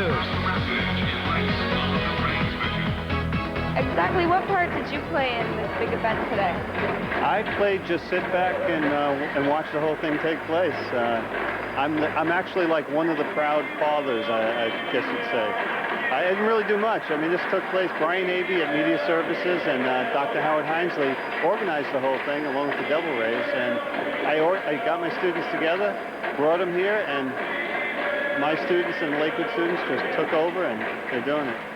How did you prepare your students for today? They prepared themselves. We went over tape so that they knew what kind of camera angles to look for. But as far as preparation of what to say and different statistics and facts, nobody had to assign them homework. They did it themselves. What do you think makes this event so unique and so special and rewarding to the kids? Well, aside from it being Major League Baseball, this type of education is applied education. And nothing works better than when you get your hands on it and do it. And nothing's better than something like a Major League Baseball game to really put yourself there and do it.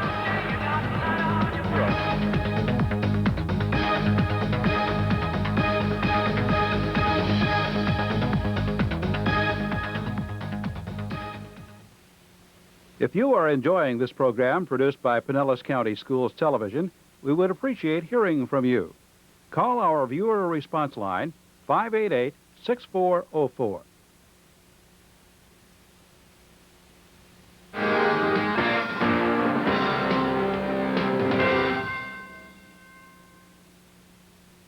Mrs. Lopez is ready to hear your answers. I have my thinking cap on. I've been teaching 20 years, and each year I walk away with something new. I've learned 3 lessons that stick with me. 1, listen more and talk less.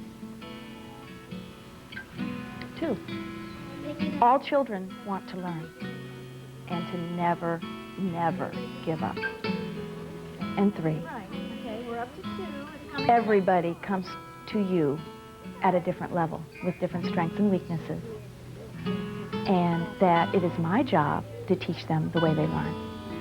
Not all children come ready to learn. Not all children come to you at that same spot.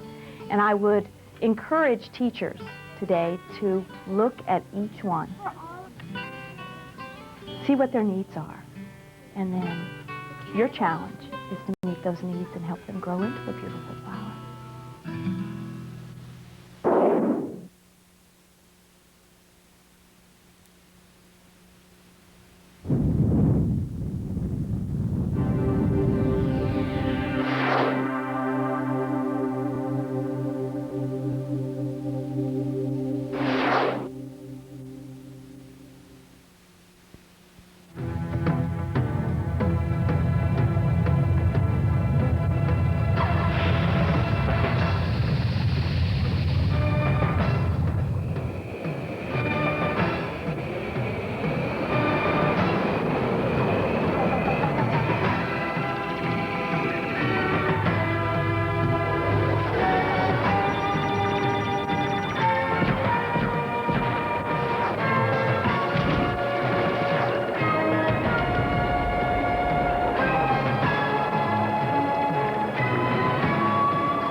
Rays versus the Kansas City Royals. We're at the bottom of the 5th with the Devil Rays up.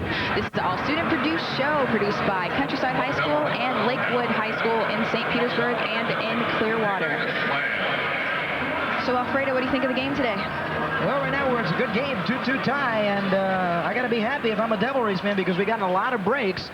Unfortunately, Arojo has not gotten some of the calls he has wanted to, but certainly this is a tie ball game, and it is still up to anybody. Let's see if they can get any key plays to try to break open the scoreboard. Yes, indeed, Alfredo. And due up for the Devil Rays is David Lamb, Randy Wynn, and Dave Martinez.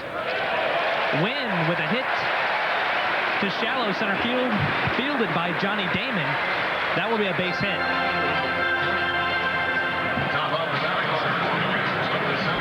Lamb hit that base hit. Back to the top of the order we go, Ryan. Brian. Next up we have Randy Wynn. Wynn is 0 for 2 with a ground out and a fly. Fielder's choice. Fielder's choice, excuse me.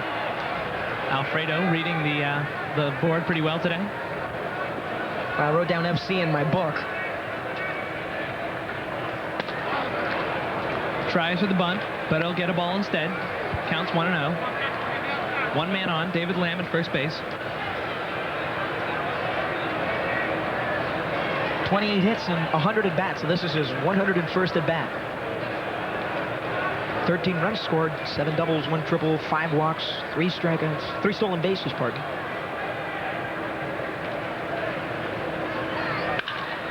Wynn fouls off. Count will go to 1-1. Lamb stays at first. David Lamb, the runner at first. His highest ever average was back in '97 when playing for Double-A Boo. Hit .331. He was signed by the Orioles in the second round of the '93 June free agent draft. Guess what? Warming up in the bullpen, it's Alvin Mormon. He's appeared in 4 games for the Royals this year. Runner goes to second. That's David Lamb. He reaches on a pass ball.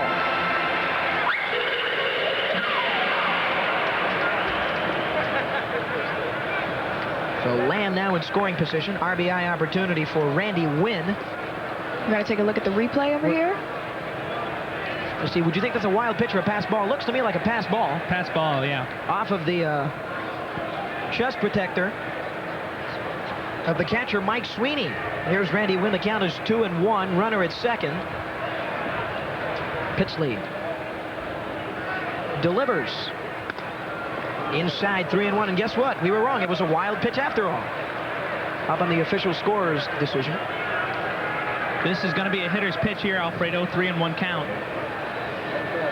And Brian, you know this has to be an exciting ball game when Raymond the mascot is here. Raymond is in our box at this time. Hey there, Raymond. Raymond just flashed us. Fouled off, and the count is 3-2. How are you, Raymond? How's it going? Wow, Raymond's giving me a massage right now. I'm loving that. Don't you just love when you go to a baseball game and you get massaged by the team mascot? What about you, Alfredo? Certainly. It's the first time it's happened, though, so I really have no comment. Yeah. He had 2 triples against the Royals in a game back on August 14th of last year, so let's see if he can continue his hitting streak here. Full count for Randy Wynn. Let's see if they send the runner Lamb at second. The stretch. And the payoff pitch. That's slow, ball 4. Lamb stays at Lamb's second. walking. Or excuse me, Wynn is walking. So the first 2 batters of the inning have reached. Lamb singled up the middle, and now Randy Wynn walks on a full count. And that has got to be a killer for Jim Pitsley, who's trying to show his manager, Tony Muser, that he wants to stay in this ballgame. Dave Martinez is due up. He's 0 for 2, fly out and a ground out. But if you allow a base hit and a walk in the first 2 batters of the inning, that's really not making a statement for yourself. No, definitely not. Not for Pitsley, at least. Dave Martinez hit the Devil Rays only inside the park home run on July 10th versus the New York Yankees. That's the day it was. I knew it was against the Yankees. I forgot what day it was, though. That was on a Saturday afternoon, I remember. All right, so here's Martinez. Look at his stance. Holds the bat up really high. Gets a lot of momentum with it. Pops up in foul territory. Moving to it is Joe Randa. Randa finds it in the lights and makes the play. 1 out here in the 5th inning. Score is tied 2-2. We're going to take a look. All right, so that brings up the left fielder, Quentin McCracken. Excuse me, Alfred. Yes. McCracken is 0 for 2. Ground out and fly out. And Quentin had a home run, the only of this year, this homestand, and it was against Detroit. 2 runners on, 1 out. Against my beloved Tigers. Yes, Alfredo and the Tigers. Yeah. Well, what can you say? The pitch. That's a strike right down the middle. Great pitch. 0-1. Quentin flied out to left in the 1st inning and then grounded out 4-3 in the 4th. So he is 0 for 2. His average currently at 2.77, and Pitsley's been able to get that ERA down to 6. Win at first, Lamb at second. 1 out. And the game tied at 2. Pitsley sets up. Looking for the pick. Yeah, bluffs back to second. Fans booing that when they're looking for a balk. They don't sound too happy out there. Not a bad crowd today on this businessman special, Thursday afternoon. You figure that against a Rays-Royals matchup on a Thursday wouldn't draw a big crowd, but especially at 12:45. Yeah. What do you estimate out there? How many? Well, they haven't given us the official attendance, but it looks to me like good 15,000 to 17,000 fans out there. Fly ball. Fans diving for it. 0-1. Yes, indeed. Sign that fan up. What a catch. There you see Raymond. Well, he got down there in a hurry, didn't he? Yeah, from giving us that massage. He was up here and he ran down. And now he's standing on top of the dugout. Boy, he moves really fast for his size.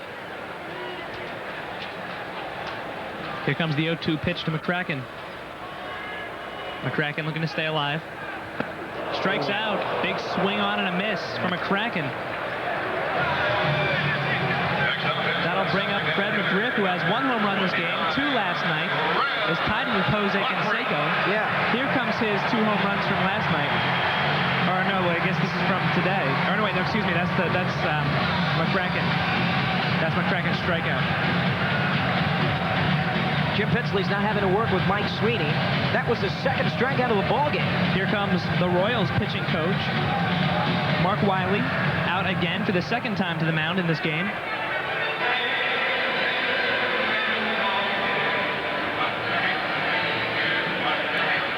Now here comes McGriff's 2 home runs from last night.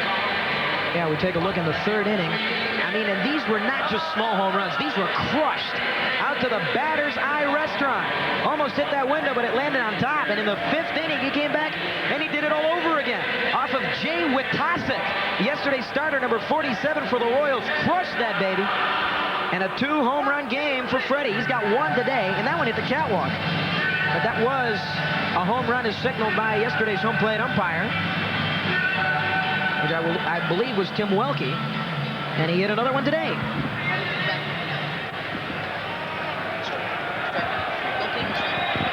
And there you see McGriff with 2 homers last night, 1 today.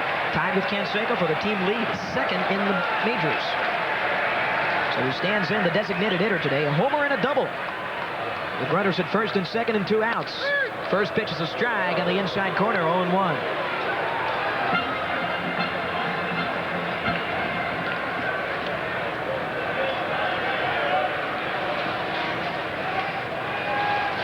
Both starters still in the ballgame. Here's the 0-1 delivery. In the air, popped up but foul. Count goes to 0-2, 2 outs from McGriff. Into the upper deck.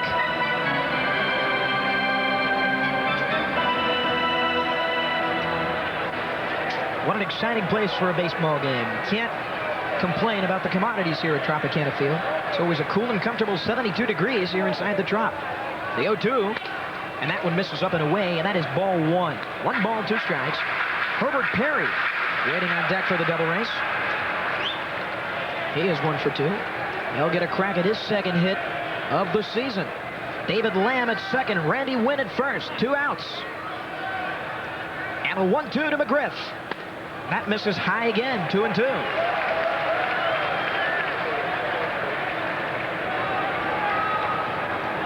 In this at bat, McGriff's looking to tie Matt Williams for the home run lead in the majors. That would be number 11. Here's the stretch. And the 2-2 from Pitsley. Inside, ball 3. Full count for McGriff, who just a moment ago was looking at an 0-2 pitch. That's right. That is a killer. Going 0-2 and then delivering 3 straight balls. Not what you want to do with runners on. Definitely not, Alfredo. That would load the bases for Perry. Payout pitch, and that misses high. Did he go around? No, he didn't. And McGriff walks to first. Lamb will go to third on the walk, and Randy Wynn, the leadoff hitter, goes to second. So with 2 outs, that brings up Herbert Perry, and he's got the opportunity to be the hero Take a look here. at the replay. Wouldn't that be something, Alfredo, if Perry hit a grand slam today? How about that? That would be amazing. Perry is in for the injured Wade Boggs. Boggs, again, is out on 15 games, DL list. And that McGriff check swing is what we saw. So he didn't quite go around. All right, here's Perry with the bases loaded and 2 outs. On the ground to the deepest part of the infield. Going back is Randall, throwing across the diamond. Oh! It's Perry! It's Perry! Lamb will score! Around third, Randy Wynn will score! And McGriff goes to third, and the Devil Rays take a 4-2 lead. That was big, Alfredo. That was big. If that ball had not hit Perry, the inning would be over. Absolutely. And it would still be tied 2-2. As we mentioned earlier, key plays are a big factor in this ballgame, and that was a key play. We're going to take a look at that, how that evolved. As you take a look, Perry with a nice swing. Down the third base line. Got an odd hop down the third base line. Joe Randa did all he could do, throw into first, and that hit Perry in the back as Sutton was outstretched. The ball bounced, and it was laying there in the infield, which allowed 2 runs to score, giving the Rays the 2-run advantage. It looks like Tony Muser will come out to the mound, see if he'll take out Pitsley. And that has to be a single. A 2-run single for Herbert Perry. Tony Muser, number 40, the manager, out on the mound. And I believe Alvin Mormon will come in. Yes, indeed. The Kansas City Royals make the call to the bullpen. Jim Pitsley's day is over.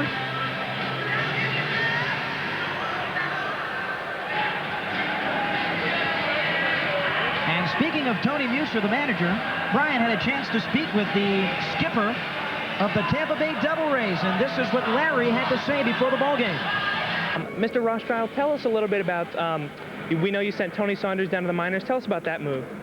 Well, it was both for the good of the team and for Tony. He was struggling with a lot of things, and it looked like the confidence was getting worn away. And he just needs to go down there and pitch and establish command of his fastball again. And for our purposes, we just needed to get somebody in the rotation that we thought could get us through 5 and 6 innings. And hopefully Tony goes down there and gets accomplished what he needs to and can come back here and be the pitcher that we think he will be. What did you think about Ryan Roop's performance yesterday at pitcher? Well, I thought Ryan threw the ball well. I think he rushed things and did what a lot of young pitchers will do their first start, and that's try to do too much on the mound and change things and, you know, throw harder than he normally does, which he normally throws pretty hard. But, you know, instead of getting comfortable at 92, 93, he's trying to throw 95, 96 and lose the feel for the breaking ball. And it was more of a typical first outing in that they can go either real good or real bad. And you know, he kind of let things get away from him in the way his style of pitching. And he'll show you during the course of this year what kind of pitcher he really is. Okay, and we know that Jose Canseco has been put on a day-to-day basis, and Wade Boggs has been put on the DL. Tell us how that will affect the Devil Rays. Well, I lose a good left-handed bat in Wade for 2 weeks, but we thought he needed a couple of weeks to get his legs healed up and, you know, where he can get back on them at full strength. And Jose kind of bruised his knee yesterday to play at first base, and he's day-to-day right now. He thinks he'll be able to play tomorrow. I hope he will. But if he's not, hopefully the next day. So he's going to be day-to-day. He should be back fairly soon, and, you know, we can really use his bat. Jose will not be playing today, that's correct? No, Jose's out of the game today. All right, thank you very much, Mr. Rothschild. All right, we're back. Paul Sorrento is up, 1-0 count, 2 outs. I'm joined now by Chris Zimmerman. Thank you, Brian. Sorrento fouls off. Chris, what do you think about today's game? I think it's a great opportunity for a whole bunch of young students from Pinellas County Schools to really come out here and show their stuff, you know. Everybody sees what they got. Yes, Chris, that's true. Alfredo, I know that you are definitely grateful for getting this experience. I know that I am as well. Absolutely. Sorrento will receive the 1-1 pitch. Alvin Mormon is the new pitcher for the Royals. Mormon has only faced 6 different batters in the Devil Rays lineup, and that is Boggs, Flaherty, Martinez, McCracken, McGriff, and Stocker. So Paul Sorrento has never faced Alvin, the new pitcher for the Royals. Alvin Mormon has been playing for 1 year in the major leagues. He's a free agent at the end of this year for the Royals. A lot of free agents we're finding out, huh? Yes, indeed, Alfredo.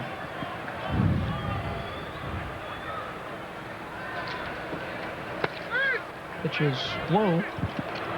Still, excuse me, run up for a strike. Brings the count to 1-2. 2 outs. Guess what, Brian and Chris? Paul Sorrento hit home runs in consecutive games 4 times last year, and he's looking to do that again this year for the first time. The 1-2. That's low, 2-2. You know, the record held by Ken Griffey Jr. and Don Mattingly for 8 games in a row. Thought I'd throw that in there. Yeah, I knew you'd throw Ken Griffey Jr. in there. A Mariners fan has to mention Jr. You know me too well. I hear Ken Griffey Jr. is a pretty nice guy. What do you think about that, Alfredo? He is, he is. 2 balls, 2 strikes, 2 outs. This is a crucial pitch here. On the ground. Yep, that was bobbles nice. Sutton. But he'll still get him out.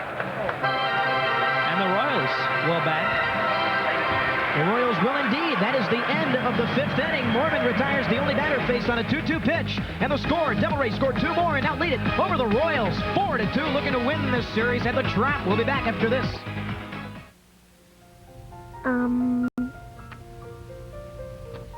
Well, she's very nice to children, and she helps children do their work, and she makes children work fun.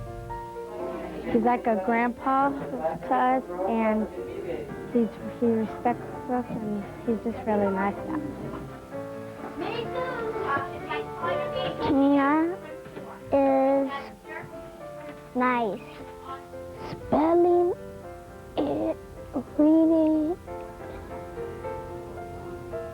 and learning stuff and sounding out words. He helps me with my schoolwork, and I'm doing better in school because of him.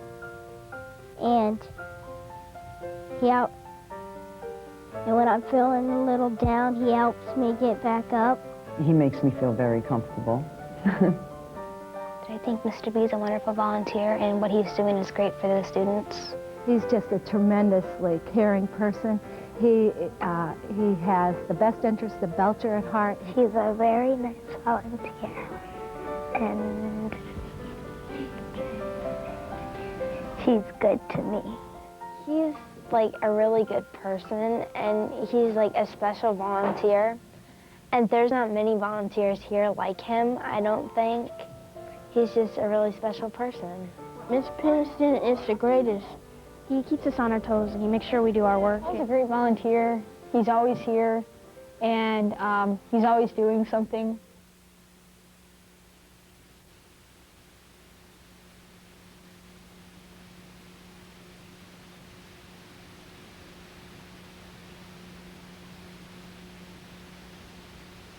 Welcome back to Tropicana Field in St. Petersburg, Florida. The Tampa Bay Devil Rays leading the Kansas City Royals by a score of 4-2. The bottom 3 in the order due up: Kruder, Fabulous, and Sanchez. And the first pitch is a strike on the outside corner by Arrojo. Kruder's 0 for 0 today, Alfredo. 2 walks. Strike is an unfamiliar thing to him today. Indeed. No official at-bats for Chad.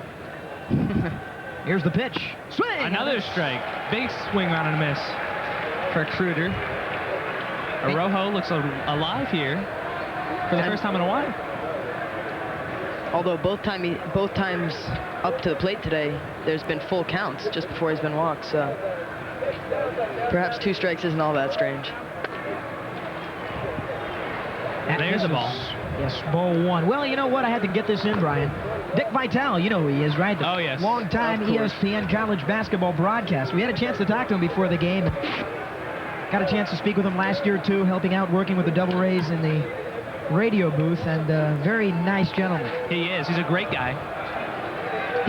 Kruger takes a 2-2 count. Yeah, he's a season ticket holder, and he sits down by the away team's dugout. I got my eye on him right now. He's a big supporter of the Devil Rays. Yes, he is. We had a chance to take a picture with him before the game, too. That was nice of him. Very nice. He's the one who suggested it, in fact. He's a nice guy. Yeah. Really is.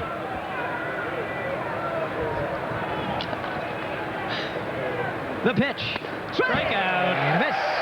Big strikeout for Chad Kruger. That's number 4 for Rolando. Here comes the replay, giving Arrojo a little stint of excitement here. Look at that. There you go. Put that slider low and outside. Got it right where he wanted. Kruger seemed pretty mad about it. Carlos Febles is up. He's had a great game. 2 for 2, 2 singles. One of them was an RBI. Febles takes the first pitch for a strike, so he is behind the count 0-1. Febles led the Texas League with 51 stolen bases last year. That, of course, is minor league baseball we're talking about. 25 hits and 91 at-bats, scored 12 runs, 4 homers, and 13 ribbies. He's a young man, Alfredo. I believe he's only 22 years old, if I remember correctly. Yes.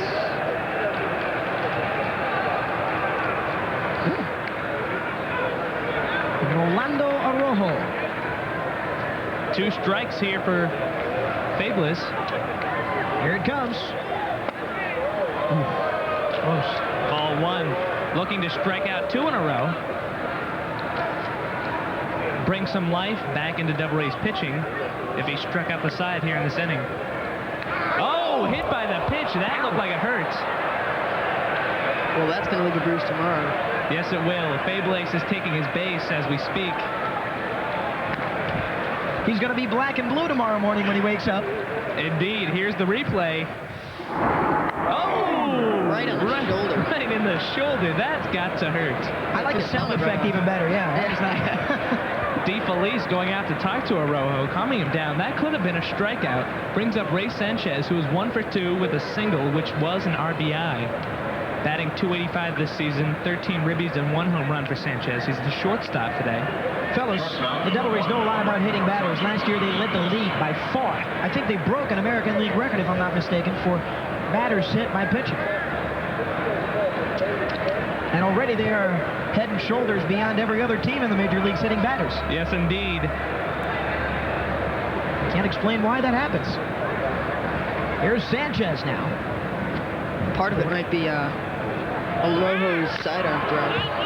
Febles steals second base.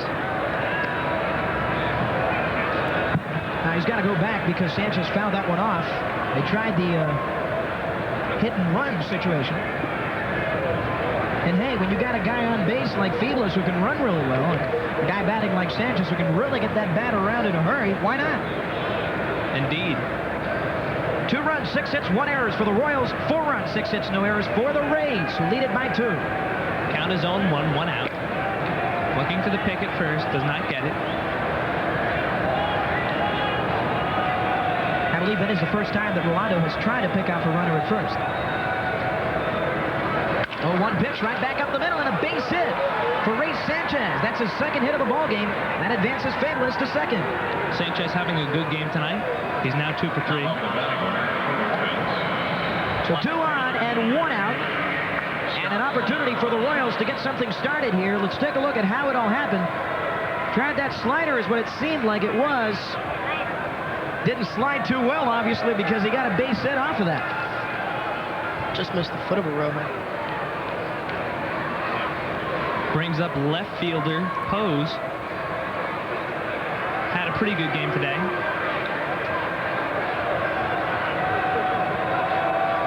Except for when he's batting. He's 0 for 3. Yeah, make an argument for yourself there when he's 0 3. Well, you know, he's got a couple good catches out left field. That's right. That's true. He had a really good first inning. That is true. 5 walks and a stolen base this year for Scott. A lot of youngsters playing in this game. Yes, there are indeed. A lot of free agents, too, especially on the Royals side. Counts 0-1, 1 out. Scott went to the University of Arkansas. He's from Des Moines, Iowa. The stretch. And the 0-1 on the ground. Over to the second baseman, looking for the double play. Smith to Lamb is an out, and they can't get the runner. On the throw to Sereno. So a fielder's choice for Scott Pose. 4-6 on the putout. Joe Randall. Here comes the replay. 2 outs for the Devil Rays now. Hits it right to Bobby Smith, who turns around, throws it to Lamb, tries to get it over to Paul Sereno, but not in time. Well, you got to give Bobby Smith credit for that play because he knew exactly what he was going to do. That ball came to him, and that was a tough play. Two-hopper, right. Indeed. Joe Randa is up now. He, too, is 0 for 3. He has a pop-out, a strikeout, and a flyout. Rick Williams, the pitching coach for the Devil Rays, out there with DeFelice having a word with their right-handed hurler, Rolando Arrojo. Here comes the umpire to get them back to their places. Well, this is a totally different Kansas City lineup than the one we saw last year, Brian. Yes, indeed, it is, Alfredo. Defensively with Joe Randa now the batter. They had Dean Palmer at third base, who's now with Detroit. And their second baseman, Jose Offerman, who led the team in stolen bases and whatnot, now playing as a member of the Boston Red Sox, and he's having a great start to 1999. This is Joe Randa's 5th Major League season. And he's from Packer State. Walks, Wisconsin is his hometown. And he was a volunteer, went to Tennessee. 0-1 count, 2 outs.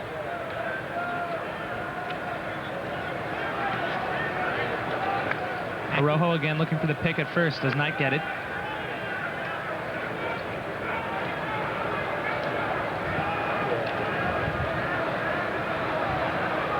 At times he's looked good, but at times he has struggled today.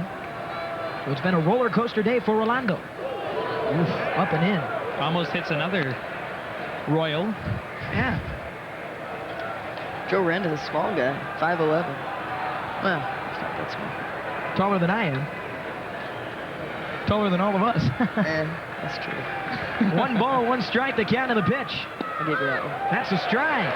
Called. 1-2. Count. 2 outs.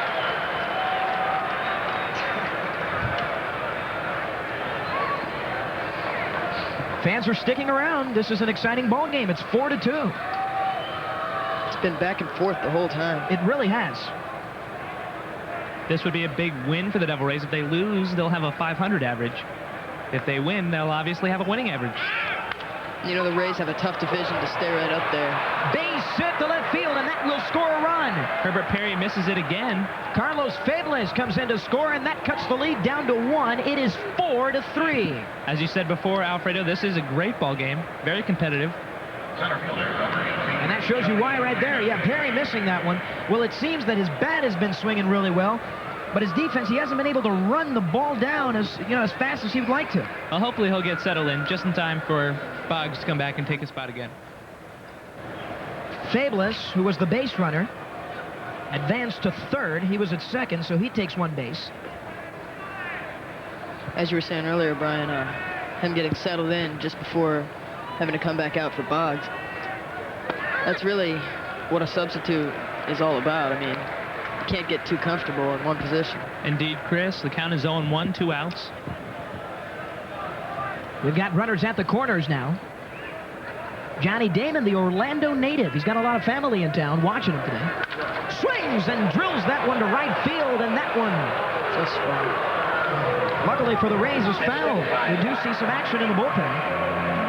Johnny Damon's 1 for 3 on the day with a single. If he gets another single here, that would tie the game up, assuming that the runner on third came in to score.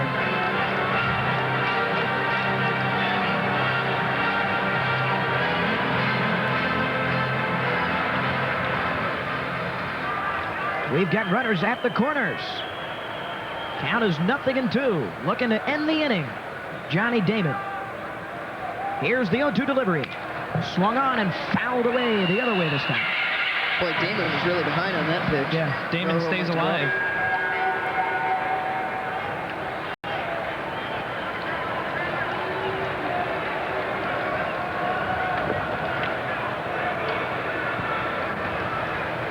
Here's the pitch.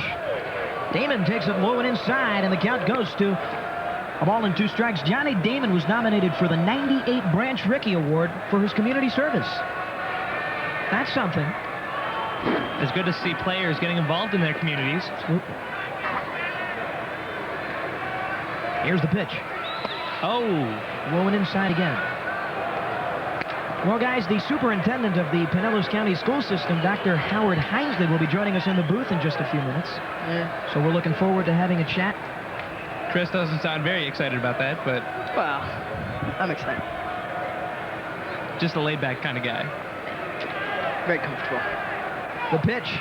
Swing and a miss. He got him. Strike 3, and that will retire the side. 2 Ks this inning for Rojo. We're going to the bottom of the 5th, to the 6th, rather, and the Tampa Bay Devil Rays holding on as the Royals score 1 run. It is now 4-3. Back after this.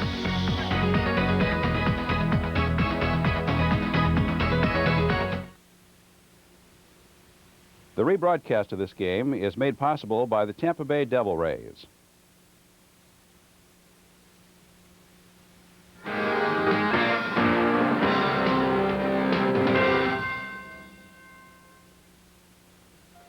Then you can have 10.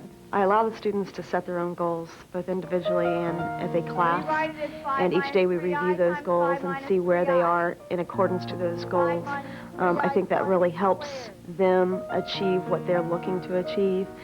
I think that they've allowed me to relax a little because they take a little bit more control of what's going on, and they've set the rules and they've set the goals, and so they're the ones that are striving it, and I'm just kind of facilitating the process. It used to be that you could stand up in front of the class and lecture and give notes, and you can't do that anymore. Now you have to be out in the classroom. You have to give them hands-on. You have to allow them to work cooperatively, or they don't get it. They're very visual. Teaching is not something you do for the money. It's something that you do for the love of it. You're getting 20. All right.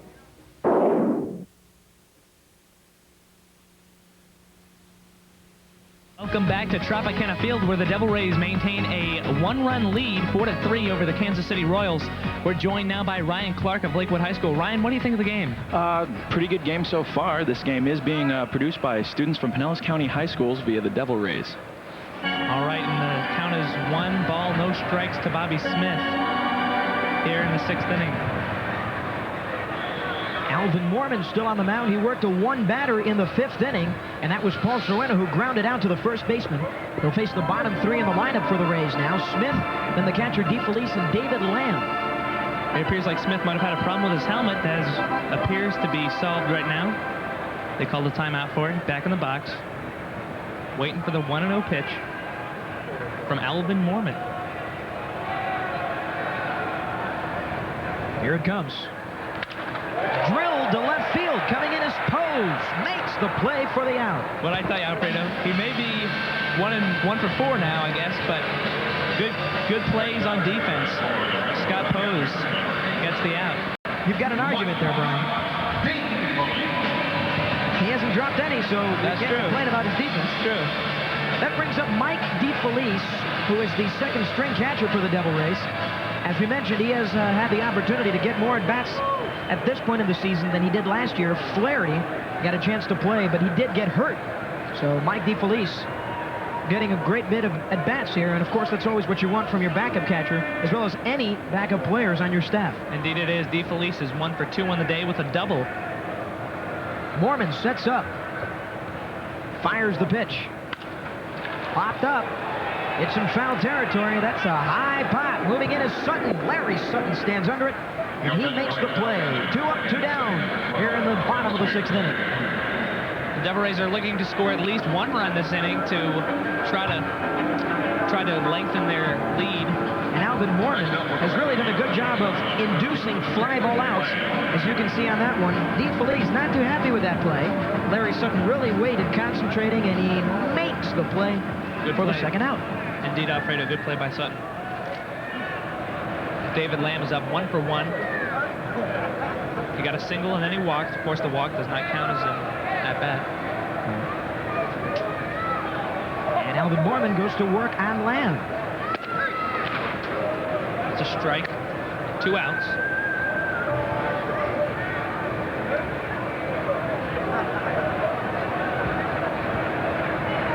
This game has been fully funded by the Tampa Bay Devil Rays. And we would certainly like to thank them for that. We really appreciate the opportunity to do this game. Great experience. Here's the 0-1 pitch, and that's a called strike on the outside corner, ringing him up 0-2. Alvin Mormon having a great game. Yes, he has to retire the first 3 batters he has faced. Randy Wynn waiting on deck. We'll see the top of the order for the Devil Rays. Mormon fires the 0-2. 91-mile-per-hour fastball low and inside. And the count goes to 1-2. David Lamb walked his first time, then was caught stealing third, 2-5, singled and then scored one of 4 Devil Ray runs in the bottom of the 5th inning. This is his 36th at bat of the year. The pitch. Swing and a miss. He got him. Strike 3, and that will retire the side in order. 1-2-3 inning. First strikeout for Mormon. We go to the 7th inning of play, and the score through 6. The Rays 4, the Royals 3. We'll be back in just a moment.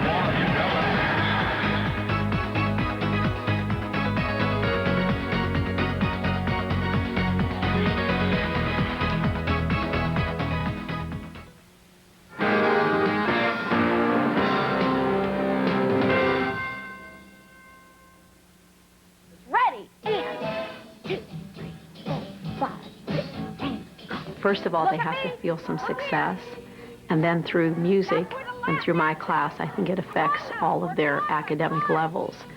We do that through a variety of things, but the biggest one is their self-esteem. Once they feel good about themselves, they really succeed anywhere. The biggest thing that I think I learned from them is that parenting and being a teacher are very important facts of life right now. And you can look at them and know that children need. They need a lot. They need a lot of positive reinforcement. They need a lot of parenting, but I think the teacher is now playing a little bit of a parent role. It's a whole life process because the kids and I share, we laugh, we hug, we dance, we smile, and sometimes cry, and it's a part of life. Clap, breath, clap, breath, all aboard.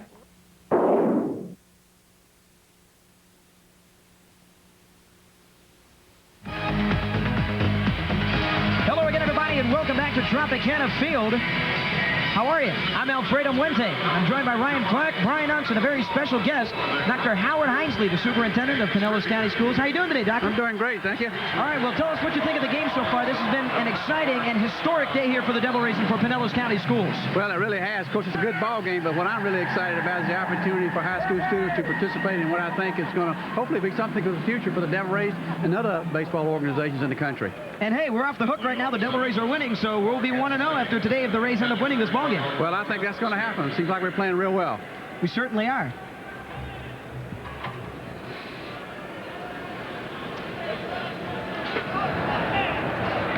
All right, time now for the top of the 7th inning. Swing and a miss on that pitch. And the count is Tim Spear, rather. He will lead off the inning, pinch hitting for Sweeney. So Tim Spear, who started as the backstop in yesterday's ball game. Alfredo, I do believe this is a Major League first, having a fully produced student game. That's a big swing on a miss for Spear. And we'd like to thank the Devil Rays again for fully funding this telecast, this great experience for us high school students from Countryside and Lakewood. Counts 0-2, no outs. Tim Spear, pinch hitting. And Arrojo's still in there. The pitch. In the air off the right side of the bat, going up to make the play. Serrano drops it.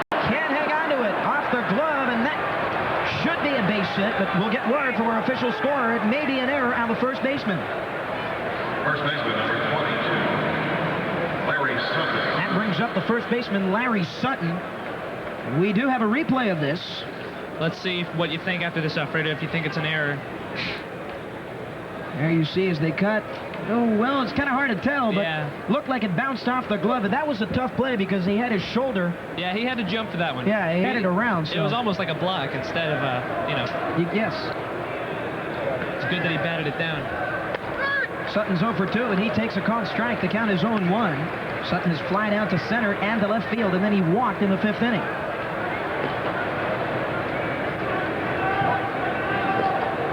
Warming up in the Devil Rays bullpen, Michigan native Scott Aldred. He's appeared in 13 contests for the Rays. He's got a 7.1 innings pitch, a 0.00 ERA. That's good to see. No saves on the year.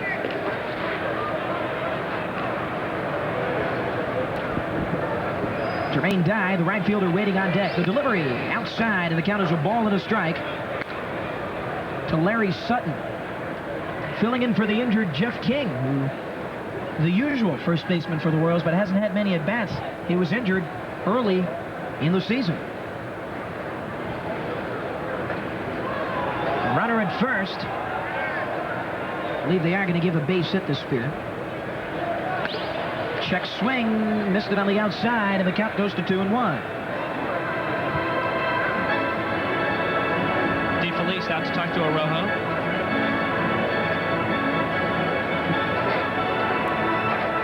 Rolando has really picked up on his English very well, too, because coming over from Cuba, when he defected in 1996, he really didn't pick up on the language very well. I remember I was at the very first minor league game where he pitched. It was for the St. Pete Devil Rays. Is that right? Yeah, and he almost got thrown out. He was talking some smack to the umpire, but...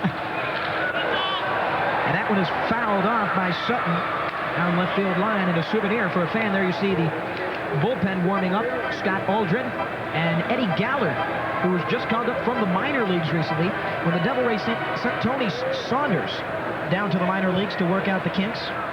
Count is 2 balls and 2 strikes. As you heard the manager, Larry Rothschild, say, they, wanted to build Tony's confidence back up. He almost had a no-hitter a while back. But since then... Yeah, had a bad start against Chicago and a bad start the other day. Yeah, so they're building up his confidence. Hopefully we'll see him back. He's a young guy. Yeah, he misfired a little bit against Detroit, and they send him down to the minors. I don't agree with that move by Larry. He threw a one-hitter, and then he goes off and has 2 bad starts, and they send him to the minors. I really don't think that was a key move for the Rays. It's still 3-2. Unless there was something more there. Which we don't know about. Which we don't know about, right. Yeah. Well, but we got a chance to see Ryan Roop yesterday, and he didn't pitch all that well, but still, he got a few strikeouts, and he did pitch 5 innings, so not a bad start for the youngster coming up from Durham. He left the game when it was tied, 5-5. Again, the Rays won, 10-7. Tampa Bay now 1-6 lifetime at home against the Royals. With that win yesterday, they have now beaten every single American League team here at Tropicana Field. Took them a while, but they did it. Indeed, it did take him a while, Alfredo. Count is full, 3 balls, 2 strikes. The runner at first is Spear. He goes, the pitch, misses, the throw to second. Spear, the runner is no call from the umpire. He's going to be safe. It appeared to me that he was out. I don't know if we can get a replay. Here comes the replay. Yeah, we didn't get a signal from the second base umpire, Tim Welke. I don't know, Al. That looked like he was out to me. He balked, is what happened, and that's why he's at second. He would have gotten him, but that was a balk. We missed that, but that is the reason why he is at second. Manager Larry Rothschild is out to talk to Arrojo now.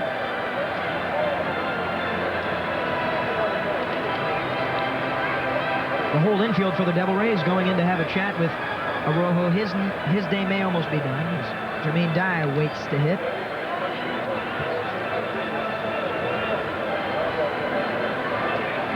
Sutton drew the walk, so he is at first, and Tim Spear is at second. The tying run is in scoring position for the Royals, so they're still not out of this, especially when you got a hot hitter, a clutch hitter, more importantly, like Jermaine Dye. Arrojo is still in. Dye, again, is the first one to score for the Royals today. Jermaine Dye, in his first at-bat of his career, hit a home run, and that was as a member of the Atlanta Braves. After that score, though we had not been too successful today, he's 1 for 3. We've got runners at first and second with nobody out, and the count is 0-1. Popped up. Jermaine Dye, a bloop single to right center. That's a Texas leaguer for you. And the runners will all take a base, so the bases are loaded. Spear to third, Sutton to second, and Jermaine Dye with a bloop single to right field. That moves him to first.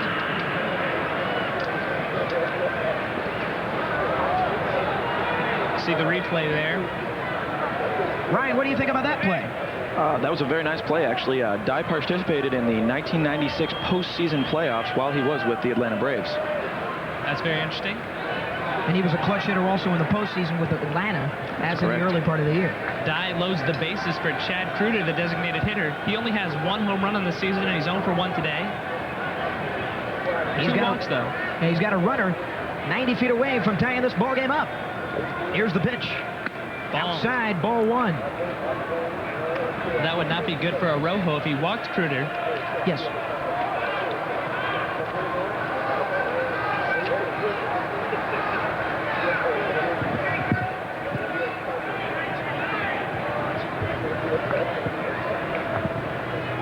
As we said before, Dr. Hinesley, a Major League first here, entirely student-produced game. How do you feel about that? Well, obviously, as an employee of the school system, I'm really excited about it. We have so many talented young people, like the young people in this booth. And also, we've got some wonderful teachers that are working to make sure our students have exposure to these kind of opportunities. I'm really pleased to be here today and particularly proud of the opportunity for students to do this. Yes, indeed. Count is 1-1. The pitch to Kruder on the ground, off the glove of Arrojo. The scoop to second, the throw by Lamb to first in time. Double play for the Devil Rays. A 4-6-3 double play for the first 2 outs of the inning. What a play. Here's the replay. You can see here the pitch from Arrojo off the end of the bat, grounder to the second baseman. Bobby Smith tosses it to David Lamb, the shortstop, who tosses it to Paul Sereno for the double play.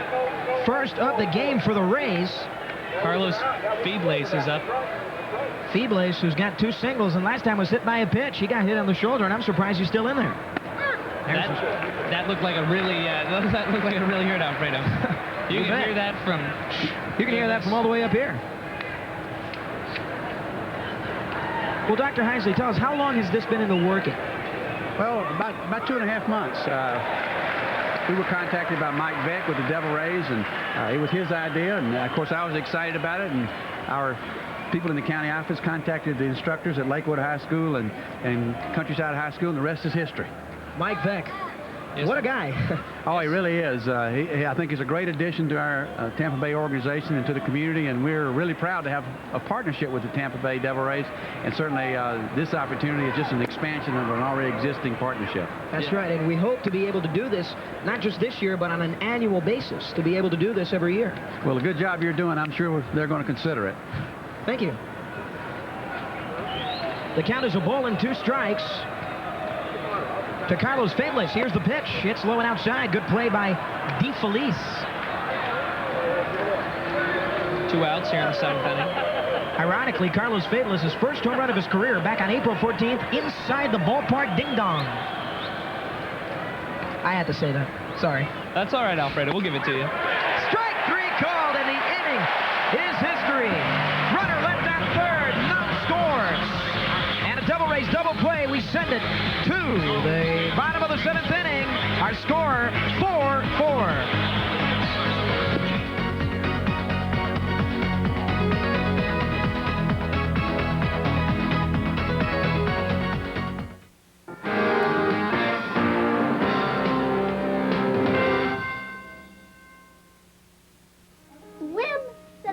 My style allows students to become empowered, build curiosity, develop organizational skills, and use a hands-on approach to learning. I motivate and empower my students to work towards highest student achievement. I assume the responsibility of developing a team approach of a commitment, expectation, and respect for my students to be successful. My students learn that I believe in them as individuals first and then as learners. The biggest ways I think I have changed is that I empower my students more, I have higher expectations, and excuses no longer play a part in our classroom.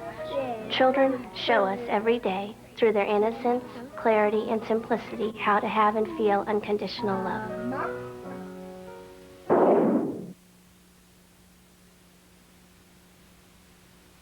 Hi, it's me again. I'm Deanna from Lakewood High School, and I'm here at the Devil Rays game. They're playing the Kansas City Royals, and I'm here with 3 young men, Fred, Travis, and Joe. So what do you guys have planned here today? Have fun. Really to have fun? Do you like the Devil Rays? can you do me a favor? Can you sing Take Me Out to the Ball Game? You know the words? Go ahead. Take me out to the ball. Louder. Take me out to the ball game. Take me out to the crowd. Buy me some peanuts and some Cracker Jack. Oh, know it. I don't care if we never get back. Okay. Take me out to the ball game. Take me out to the crowd. Take it over. Buy me some peanuts and Cracker Jack. I don't care if I never get back. We will root for the home team. If they don't win, it's a shame. For it's 1, 2, 3 strikes, you're out at the old ball game. Thank you, guys. Thank you, dear. Back to you in the studio. We're back, and we're glad you can join us for this telecast of the Devil Rays and the Royals. We are tied at 4. Top 3 in the order due up against Alvin Mormon, who's still into the ball game. He pitches to start the 7th, facing Wynn Martinez and McCracken, the 1-2-3 batters in the lineup. We'd like to thank Dr. Howard Heisley for joining us today. Joining me in the broadcast, Ryan Clark, Brian Ungst, earlier today, Deanna George, and Chris Zimmerman. So a 5-man telecast today. Counts 0-1. Wynn is 0 for 2 today with a walk, a ground out, and a fielder's choice. Check swing. He went around 0-2. Arrojo striking out the last batter in the last inning to get out of what could have been the go-ahead inning for Kansas City, but instead they tied it up 4-4. We'll take a look at the upcoming probables for the Cleveland series in just a moment. Here's the 0-2 delivery. In the air to left field. Here comes Pose. Let's see if he can make it 5 outfield assists. Well, he'll leave it to Ray Sanchez, the shortstop. He makes the play for the first out of the 7th. Well, you know, Pose is having such a great game that he could give that to Sanchez. He's doing so well. He is. Out of the infield on that one for Sanchez, and that brings up Davey Martinez. With Martinez up the bat. Tomorrow in Cleveland, it'll be game 1 of that 3-game series. Doc Gooden goes up against Bobby Witt, who's 3-0 on the year. Then on Saturday, a 1 o'clock start, Esteban Yan, who will make his start in the rotation. After Tony Saunders was demoted to AAA, will face Charles Nagy. First the pitch, that's a strike on the outside corner, 0-1. And then Cleveland's Jarrett Wright, 3-0 with a 5.66 ERA, will face the ace of the Devil Rays, Wilson Alvarez, who's 1-1, and that will be Sunday at 1 o'clock. So Witt, Yan, and Alvarez. Mormon actually logged some time with Cleveland in '97 and also was in Houston '96 and in San Francisco in '98. So a well-traveled journeyman. Yes, St. Alfredo. Dave Martinez is 0 for 3 today, a fly out, a ground out, and a foul out. Count is 1-1, 1 out here in the 7th inning. We're all tied at 4. Mormon sets up and fires the 1-1. Swing! And a miss. Whiff. Let's take a look at the bullpen now. Up for the Tampa Bay Devil Rays, it's Albie Lopez.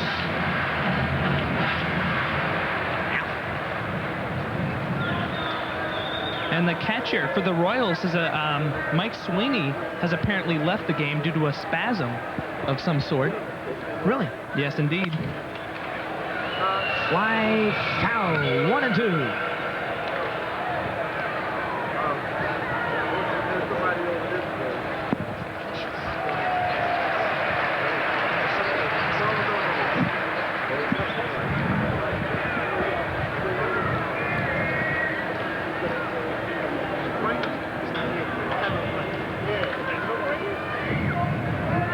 The 1-2. Just misses the corner. Well, he got one on there. That was a close play. Counts 2-2. Still 1 out in the inning. We're in the midst of a 4-4 tie, and I don't want to jinx anybody, but we were talking about this over breakfast this morning. This could be a long ball game with extra innings, and look at what's happening. Oh, yeah, well... Low, 3-2. The count is full on Davey Martinez.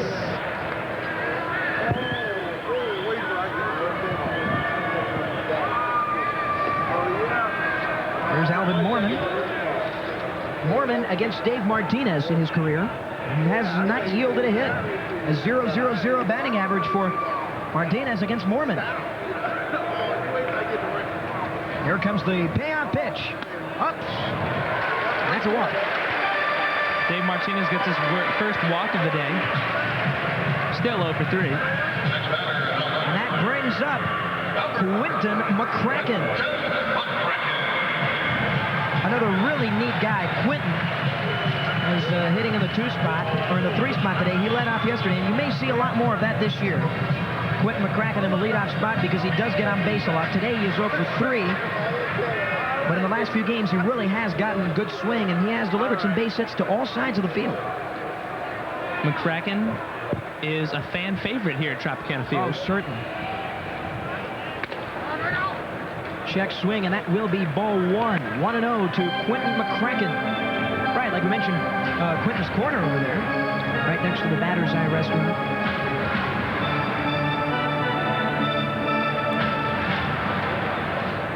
Today, Quentin enters the game with a 7-game hitting streak.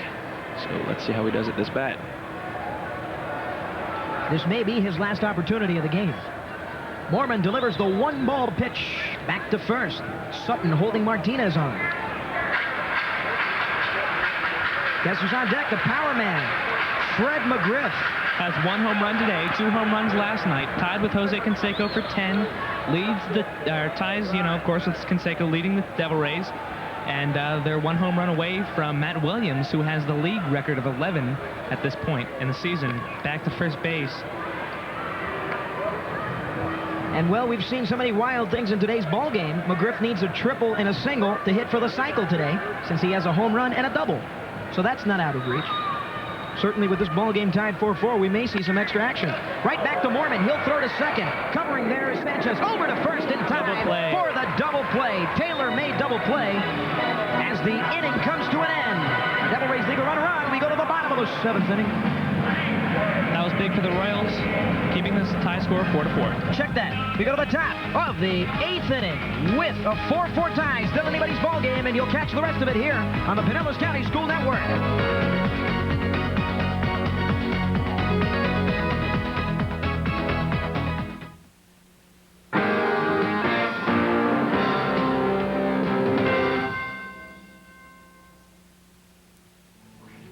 My teaching style is very individualized. What did you make? I base it on each child's need, learning style. Look at that. You Yet did it. sometimes it's also based on the class. From year to year, my curriculum always changes. I want my students to learn to love learning. I want them to learn perseverance, not to give up, even when things get difficult. They are their own persons, and I had to learn to respect that and let them be who they're going to be. I feel now I'm very family-centered. My goal is for this child to fit with the family and what the family would like to see it, go on for his life. So we need to work together. Jasper, good job.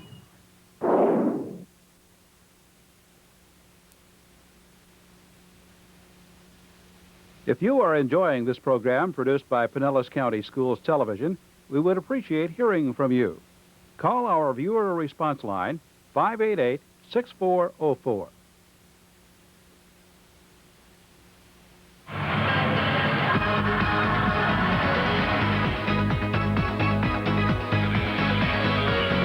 Welcome back to Tropicana Field. We're here at the top of the 8th. We have a tied game. It's tied at 4, and right now we are going to lead off with Sanchez. Thank you very much, Ryan. Ray Sanchez stands in to hit against the new Devil Rays pitcher, Albie Lopez, who's got a 7.80 ERA. Sanchez is 2 for 3 on the day, 2 singles. First pitch to Sanchez is high, ball 1, and at this time, we'd certainly like to thank the superintendent of Pinellas County Schools, Dr. Howard Hinesley, for coming up here to the booth and giving us some support. We'd like to give him a fond farewell today. On the ground, and a smooth roller towards first. There is Smith, the throw in time for the out. Yeah, Dr. Hinesley really does do a lot for the students here in Pinellas County. Great man. And there's the new pitcher. You see Albie Lopez in for the Devil Rays, in for Rolando Arrojo. Arrojo worked 7 innings, allowing 4 runs. Had a pretty good game. 10 base hits. Well, not the best game of the year, but... Compared to Pitsley. That's right. That is true. The pitch. On the ground. Fouled the opposite side, and the count now is 0-1. Who is this? Scott Pose, the left fielder, back to the top of the order now. Sanchez grounding out. This will be Pose's 70th game in the big leagues. He's played for Florida in '93 and with the New York Yankees in '97. To left field, an arch to McCracken. He makes the out. 2 up, 2 down. That brings up Joe Randa. 16, Joe Randa. Randa's playing third base today for the Royals. Albie Lopez, former pitcher for the Indians, was called up for the first time in '93. He established career high in wins with 7 yesterday in games pitched, innings pitched, and it was his first pro season in which he worked entirely out of the bullpen. So that's a little tidbit for you on Albert Anthony Lopez. Randa has been part of 5 different organizations. He's played for the Royals, the Pirates, the Diamondbacks, the Tigers, and the Mets. Traded briefly for the Diamondbacks. Here's the 2-0. Randa also had the first RBI ever at the Tropicana field with a double off Wilson Alvarez for the Tigers on 3/31/98. Yeah, that was that historic March 31st ball game when the Tigers beat the Rays 11-6, I believe. Were you there for that, Alfred? I was there. I was sitting out there in the Southwest Airline fanfare seats, and it was a moment I will never forget as a baseball fan to come and watch the first ever pro game here at the Trop. Line drive to left field and a base hit for Joe Randa in front of McCracken, and a 2-out single for Joe. Brings up Johnny Damon. Has 3 home runs on the year. Pretty good for being the beginning of May. Johnny Damon with a single in the first inning, grounded out 4-3 in the third. Hit a line drive right to Bobby Smith, and then struck out in the 6th inning. It appears that Larry Rothschild is taking out Albie Lopez. So Rothschild making the call to the bullpen. The Devil Rays will see their 3rd pitcher on the mound as Lopez is able to retire 2 batters and allows 1 base hit. The new pitcher for the Tampa Bay Devil Rays will be Scott Aldred, yes.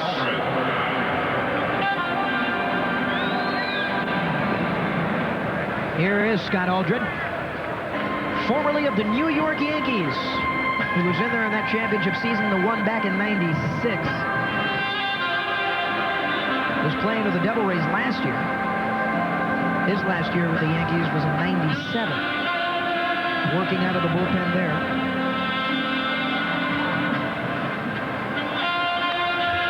Scott Aldred doing his warm-up tosses. Aldred has a 0 ERA.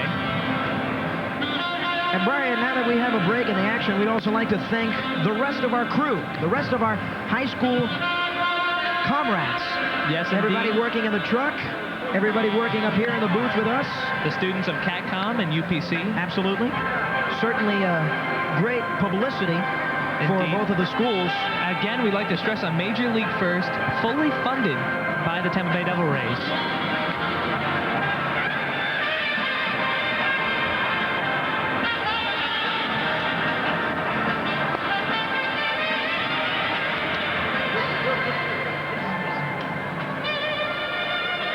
Scott Aldred warming up, taking his tosses just over 3 p.m.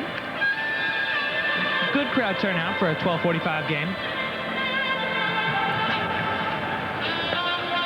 Yes, indeed, and we do have a, right now, tied ball game 4-4, and hey, there we are in the press box. How about that? Up in the big screen. Yes. That'll be Alfred Muente and Chris Zimmerman. You can see his face up in the corner. How about that? That was nice of him to do. Yes, it was. Chris getting some FaceTime. Well-deserved FaceTime, I might add. Yeah, everybody in the truck working really well. Also, we'd like to thank our sponsors, Mr. Zimmerman, Mr. Granning, all the guys that came out, the professionals from the Devil Rays that are helping us out, the technicians. We'd also like to thank the Devil Rays, of course. We can't forget about them for funding this ball game. And to Dwayne Stats, who came in here and helped us with the broadcast before the start of this ball game. All right, back to the action now. Johnny Damon. Damon enters the '99 season, having played in 161 consecutive games. He set his longest hit streak in 1998 with 13 hits. That's very interesting. Games, yes. Very interesting. 2 outs, runner on first. And this is a road trip that the Royals have certainly enjoyed, not because of the loss, but because of all the runs they have scored. Tony Muser must like their run production. They hosted a series at Kauffman Stadium, their home, against the Yankees, which they won 2 out of 3, surprising a lot of people. Aldred sets up and fires back to first. That runner really pestering him.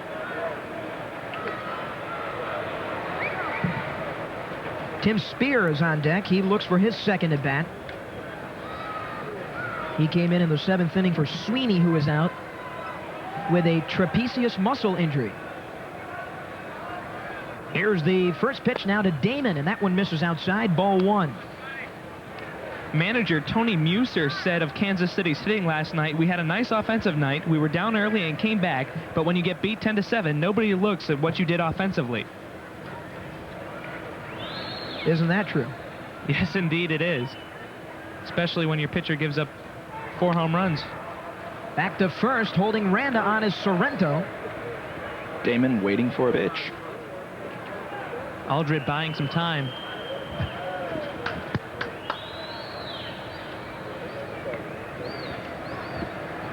One Here ball, it comes. no strikes. Deep to left center, it's in play. Back goes McCracken, he makes the play to retire the side. A fly ball to left field. 1 runner left, 1 base hit for the Royals. We are tied as we go to the bottom of the 8th inning from Tropicana Field. The score, the Royals 4, the Devil Rays 4. Back after this.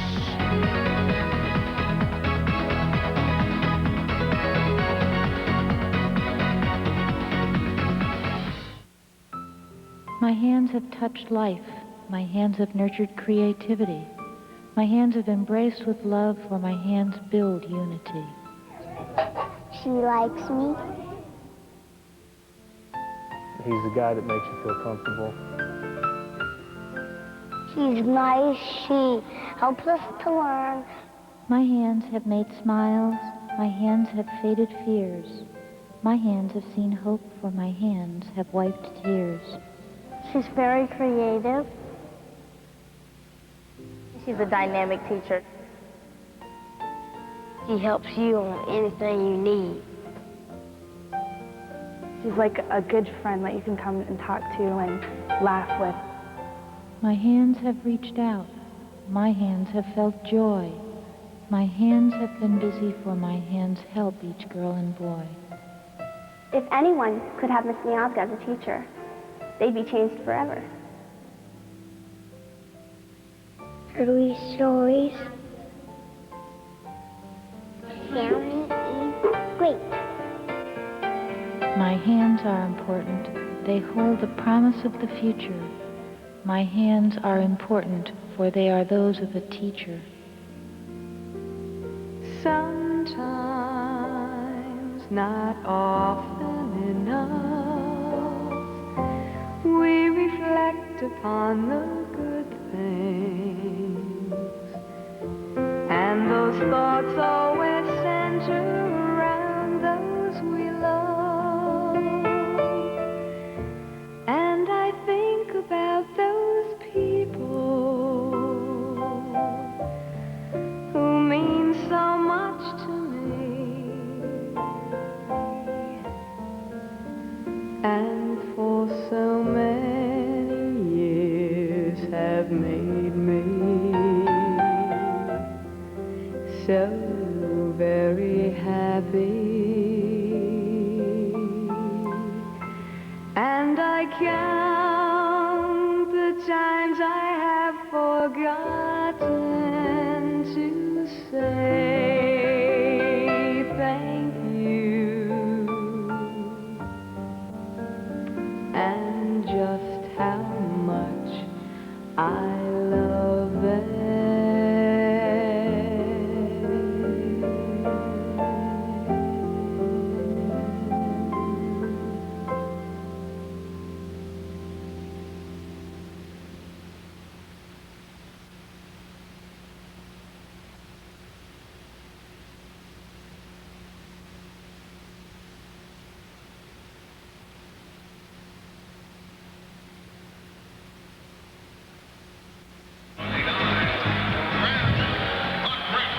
And welcome back, Devil Rays fans. I'm Chris Zimmerman, my counterparts Brian and Alfredo. We're back, and Fred McGriff will lead it off. 2 for 2 with a home run and a double so far today. Alfredo, what do you think about it? I think that was an excellent intro. That was from stud Chris Zimmerman. McGriff is having a great game. As we've said probably about 15 times, he's tied with Canseco to lead the Devil Rays with 10 home runs. Might as well say it again. Well, you should. I mean, the guy deserves credit. 10 home runs in the beginning of May. That's awesome. Absolutely. One behind Matt Williams, who leads the league with 11. Count is 0-1, no outs here in the 8th. Mormon still in the ballgame. He has presented himself in styling fashion today. Count is 0-2. And Alfredo, as you said before, the menacing extra innings seems to not be too far off in the horizon. It's looming nearer and nearer. How ironic that we did talk about that at breakfast, like Alfredo mentioned. Breakfast was good. We'd like to thank the Devil Rays again. As McGriff, big swing on and a miss. That's tough. Strikes out. Well, you know, when you got a home run, you're doing pretty good, but still, strikeout tough to see, especially when we're tied 4-4 here. Absolutely. Bringing up Perry. Herbert Perry has excited some of the fans here in Tampa Bay. He's 1 for 3 today with a single, Alfredo. He's in for Wade Boggs, who again is on the DL. Right. Left bruised hamstring. Here's the pitch by Mormon. Swung on to right field and fouled away. He grounded to third in the second, singled through the hole right up the middle in the fourth, and he reached base on an error in the 5th inning, and that has been the only error of the game, and that was charged to Kansas City. Yes, indeed.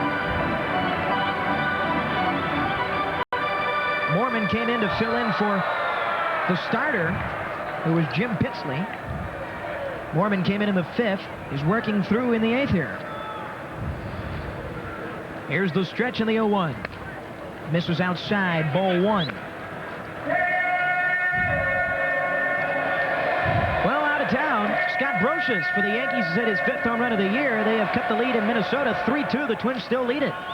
Ratke and Cone, the pitchers of record. The 1-1. Just a bit outside, 2-1. Herbert Perry batting .335. It's not a bad average for a substitute. Not bad at all. That results in only 1 hit. Fouled back, 2-2. Yeah. Well, there you go. He's a substitute. Yeah. As we said before, he'll get in the groove of this right in time to be relieved by Wade Boggs.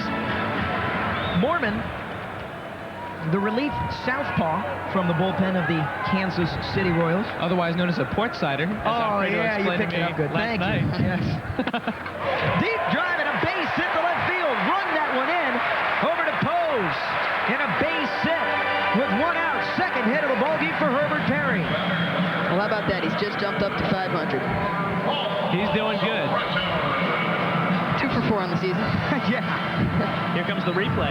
What a swing. He just drilled that thing. Boom. Right, Alfredo. Look at that. Out to left field. Herbert Perry.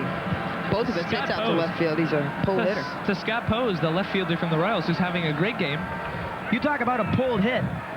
Boy, that was something else right there. Here's Sorrento, the first baseman. He struck out. RBI double and a ground ball to first. 1 out here in the 8th inning. We're still tied, 4-4.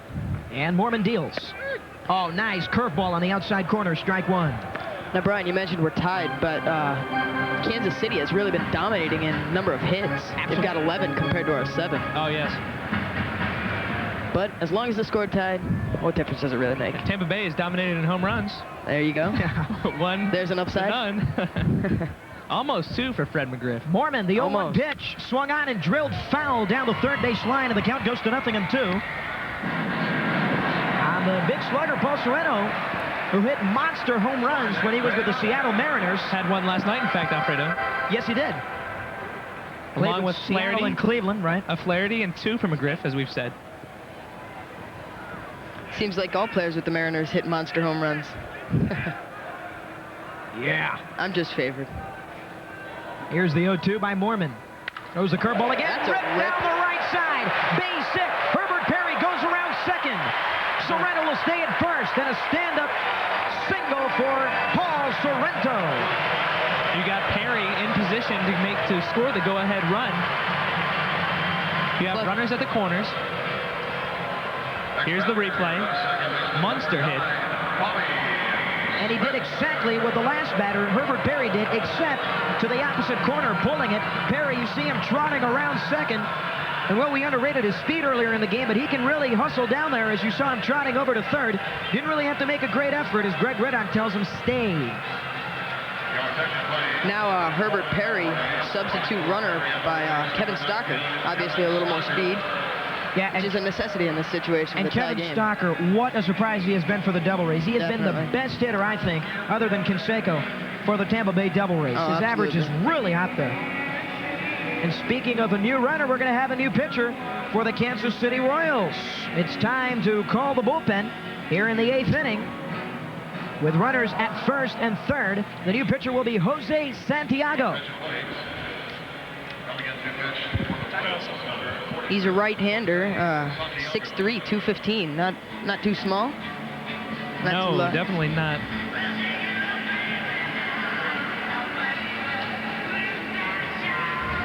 So Jose spent the majority of last season working with the AA Texas League for the Wichita Wranglers, but also got a taste of big league action with the Royals. He signed through 1999. He is a rookie this year, obviously. And Jose Santiago warming up. We're going to take a short pause, and we'll be back right after this on the Pinellas County School Network. We'll be back for 4 time.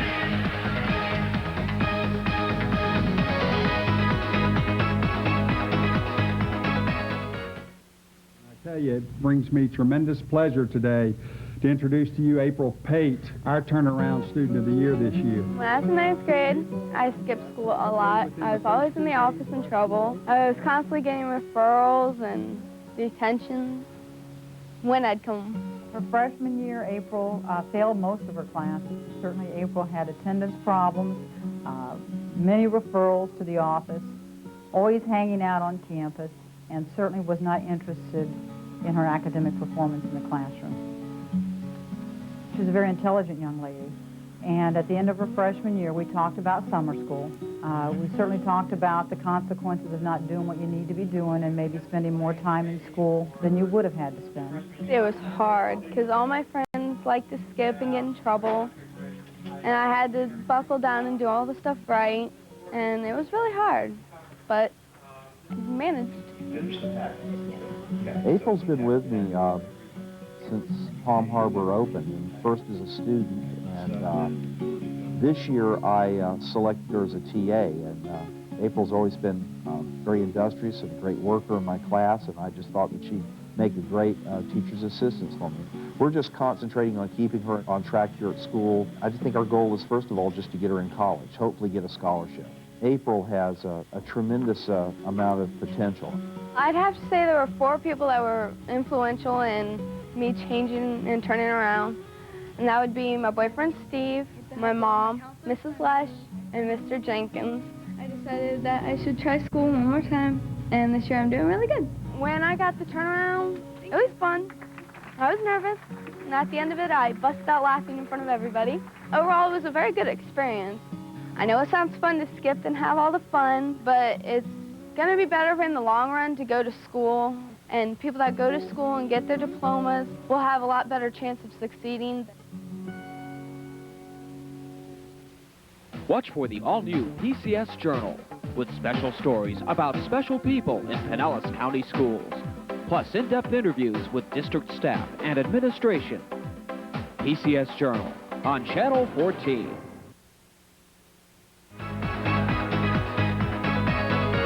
There you see our crew in the truck doing a great job tonight at the ball game. This, again, is entirely student-produced, funded entirely by the Devil Rays. There's a foul for Bobby Smith. Count goes to 0-1, 1 out here in the 8th inning. You guys are doing a great job down there. Give yourselves a pat on the back. There you are. There you go. As the students from CATCOM and UPC TV come together to make this Devil Rays game possible, we'd also like to thank the Devil Rays again profusely for making this game possible. Here's Jose Rosano, the new pitcher. Jose Santiago. Jose Santiago. Rosado's the other pitcher. That's right. Robbie Hernandez is in the bullpen for the Devil Rays. He leads the major leagues in saves with 10. He got another one yesterday in their 10-7 victory. Jose Santiago also led the Texas League last year with 22 saves while posting a 3-4 record in 52 relief appearances. And Santiago deals to Bobby Smith inside 1-1. Bobby Smith, one of only 3 Devil Ray hitters to face Jose. The others are Boggs and McGriff. 1,000 hitter, perfect against him.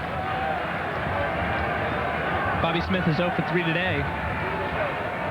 So maybe he can make something happen here. 1 ball, 1 strike pitch. Swing and a miss for the Oakland native. 0-1-2. Smith actually signed a letter of intent to play with the University of California in basketball and baseball with his close childhood friend Jason Kidd.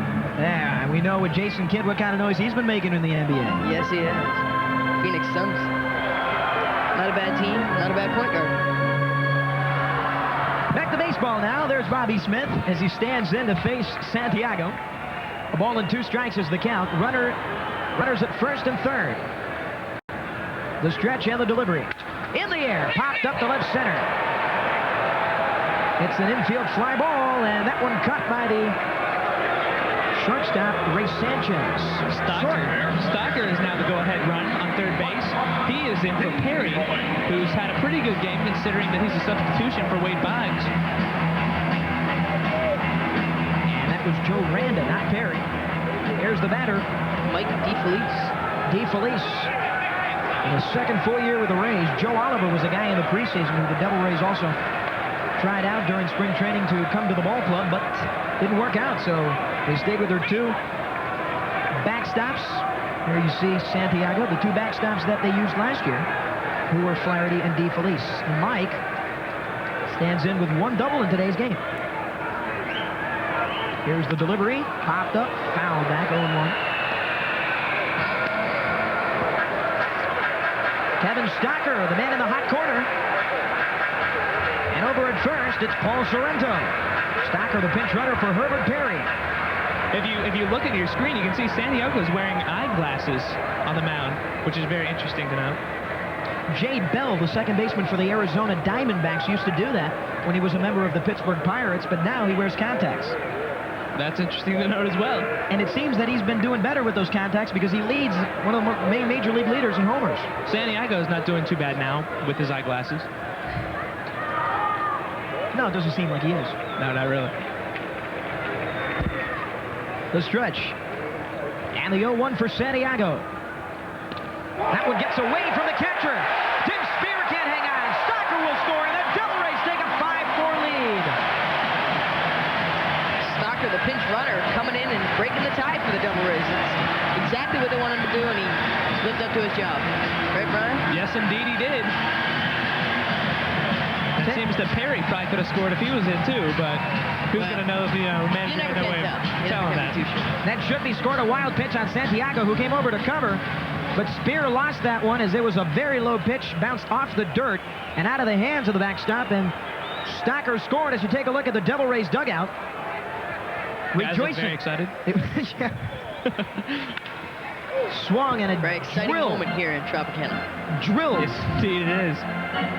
Stocker may have saved us from having to go in extra innings. Not that it would be a bad thing. And DeFelice still in there. And the fans quite along at bat. Here at the Trop. Fans getting into it with the 5-4 lead for the Devil Rays. Looking to extend their record. That, by the way, is an unearned run by the pinch runner, Kevin Stocker. Count is 1-2 with 2 outs here, trying to retire the side. Misses inside, and the count is 2 balls and 2 strikes. Here's Tony Muser, the manager of the Kansas City Royals. Came in as an interim manager in the '97 season when he was in the coaching staff of Jerry Manuel, in Chicago with the White Sox. Yeah, Alfredo and the Devil Rays are looking to keep their winning record. Here it comes, the 2-2 delivery. Got away from Spear. Just missed DeFelice. Looked like it would have hit its left elbow perhaps. Count is still 2-2. Well, the Kansas City Royals scored 1 in the second, 1 in the fourth, 1 in the sixth, and 1 in the seventh. That's 4 runs on 11 hits and 1 error. The Rays scored 1 run in the second, 1 in the fourth, 2 in the fifth, and now 1 here in the eighth. They lead it 5-4, and they have been out-hit by KC. Here's Santiago, our third Royal pitcher. Popped up, chased that one to right field. Jermaine Dye stands under it, makes the play to retire the side. But the Royals get a run on the wild pitch by Santiago. As Stocker comes in, we go to the ninth. Roberto Hernandez looking for his 11th save in the double race. Lead it by 1.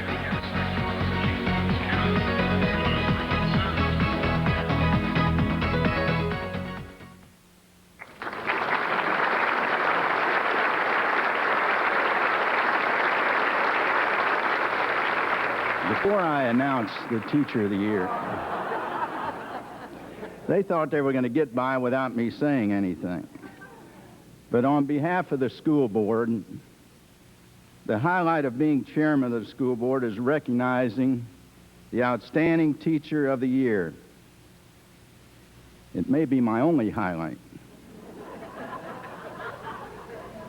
I've always believed that if you're going to practice an art, be proud of it and make it proud of you.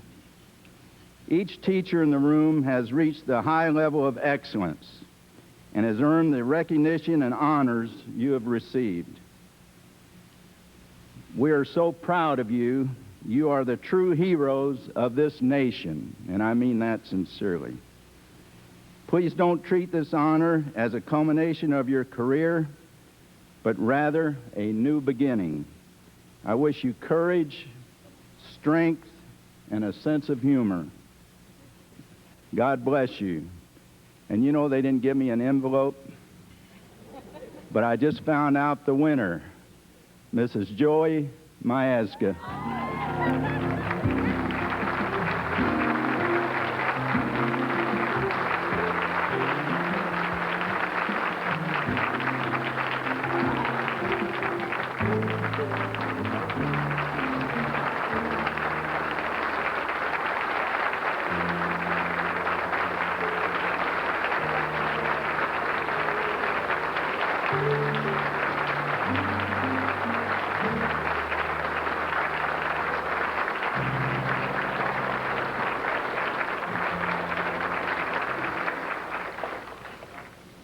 The first and most important thing is I'm really proud to be a teacher, and especially a teacher in Pinellas County.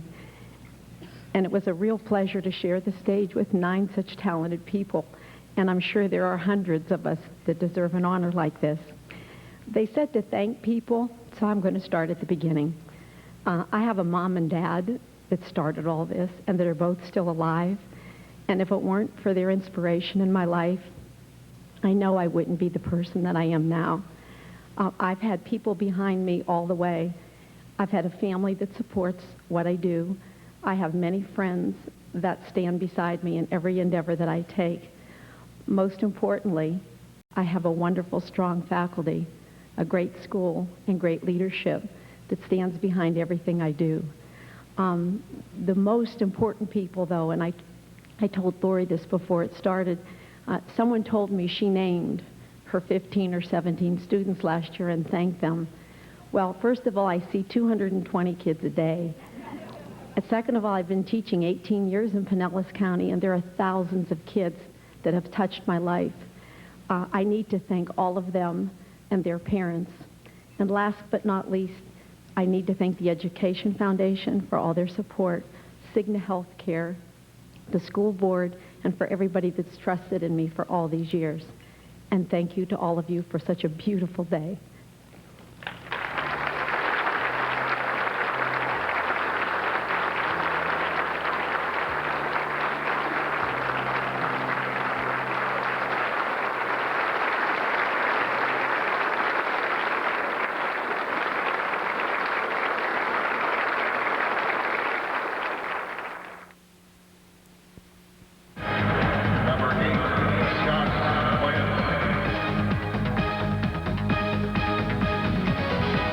What package?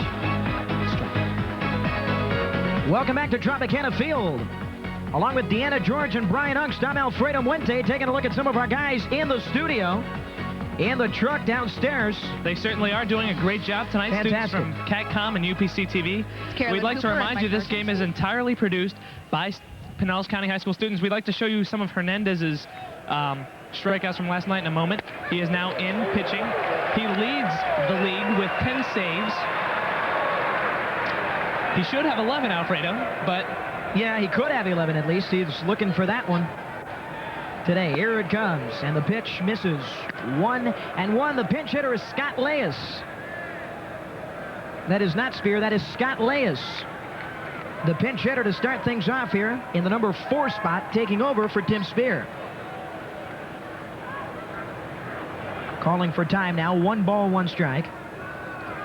Well, we're in the top of the 9th, and Hernandez needs 3 outs, and the ball game is over.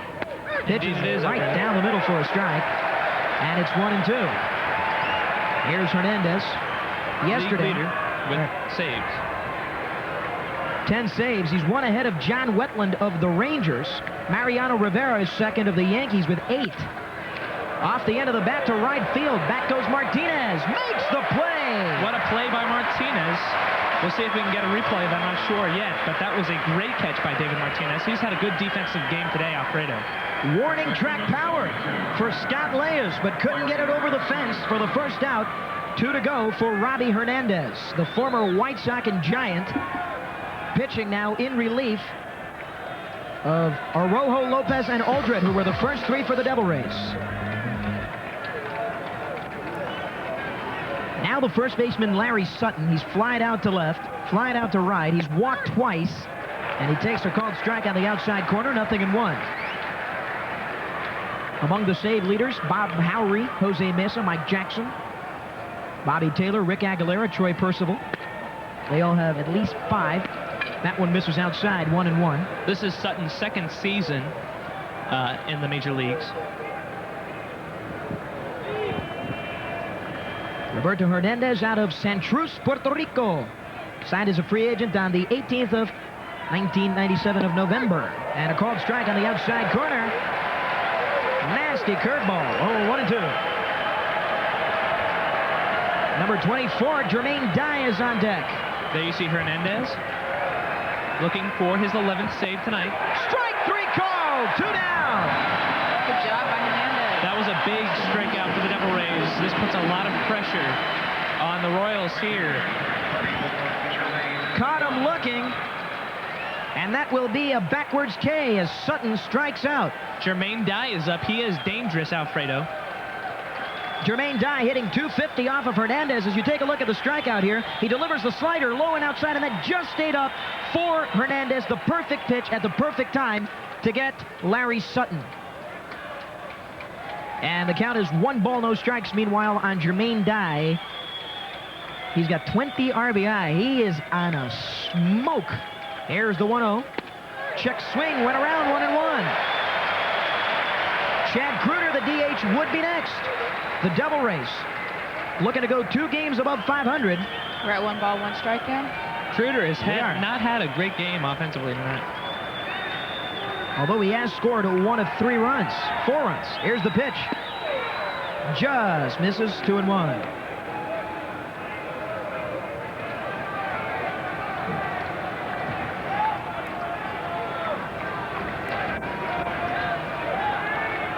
Our score, top of the 9th inning, 2 down, nobody on.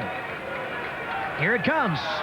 On the ground, right over to third. Perry with a nice play. This could do it. Across the diamond, over to first, and the ball game is over. The Tampa Bay Devil Rays defeat the Kansas City Royals and win the series by a final score of 5-4. Robbie Hernandez with his 11th save of the year, and Rolando Arrojo earns the win for the Devil Rays. That brings the Devil Rays record to 16-14. Maintaining their winning streak. Well,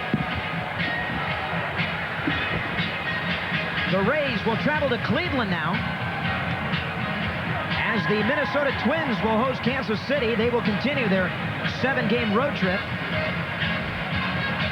Arrojo gets the save.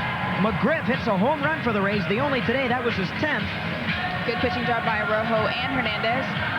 And Once again, the final score, 5-4, the Rays with 5 runs on 8 hits and no errors. The Kansas City Royals finish this ball game with 4 runs, 11 hits, and 1 error. We'll take a break, and we'll be back with our post-game wrap-up here at Tropicana Field as the Rays are victorious in the rubber game of a 3-game series, 5-4 against Kansas City. Back after this.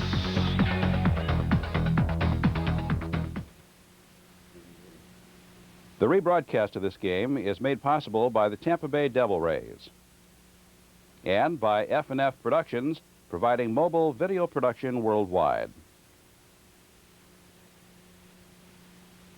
Channel 14 would like to thank Time Warner Communications for their partnership with Pinellas County Schools Television. Time Warner's installation of fiber optic equipment helps Channel 14 provide subscribers with an upgraded signal to best transmit our unique programming mix regardless of weather conditions. Time Warner is the Bay Area's largest cable provider, serving over 300,000 households in Pinellas County. Thank you, Time Warner. From Pinellas County Schools Television, Channel 14.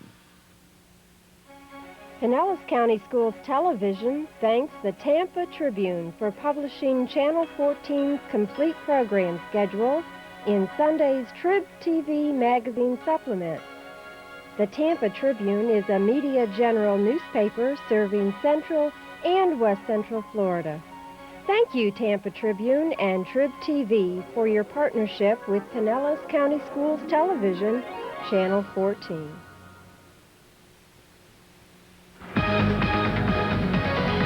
Mike Beck, can you 3 minutes from Mike Beck?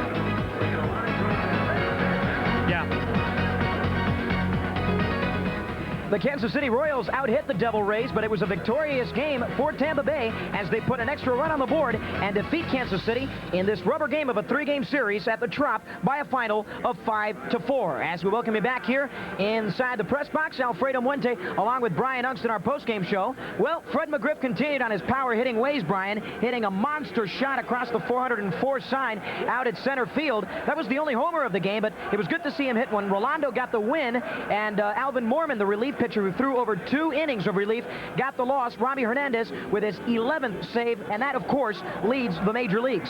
Yes, Alfredo, and we would like to thank, personally, I'd like to thank everyone here at the Devil Rays, Mike Beck especially. We'd like to thank Brian Avey with Pinellas County School Board. We'd like to thank everyone at PCS Journal, Bob Anthony. We'd like to thank Carl Zimmerman and Mark Granning. We'd like to thank all the students from CATCOM who came out and helped us look good, all the students from UPC who came out and helped us look good. We'd like to thank Deanna George, Chris Zimmerman. We'd like to thank Ryan. We'd like to thank Ryan Clark. And we would especially, again, profusely like to thank the Devil Rays for funding this first ever Major League ball game completely produced by students from high schools. I hope that along with Mike Beck, we can do this for many more years to come. This hopefully is just the beginning of what will be a great partnership between the Devil Rays and Pinellas County Schools. So once again, the final score, the Devil Rays victorious at the Trop, winning the series 2-1 over the Kansas City Royals. Orojo the winner, and Roberto Hernandez got the save. 5 for the final. Once again, I'm Alfredo Muente along with Brian Unst. We thank you for joining us in today's broadcast. Until next time, so long and enjoy the rest of your day.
If you have enjoyed this program produced by Pinellas County Schools Television, we would appreciate hearing from you. Call our viewer response line, 588-6404.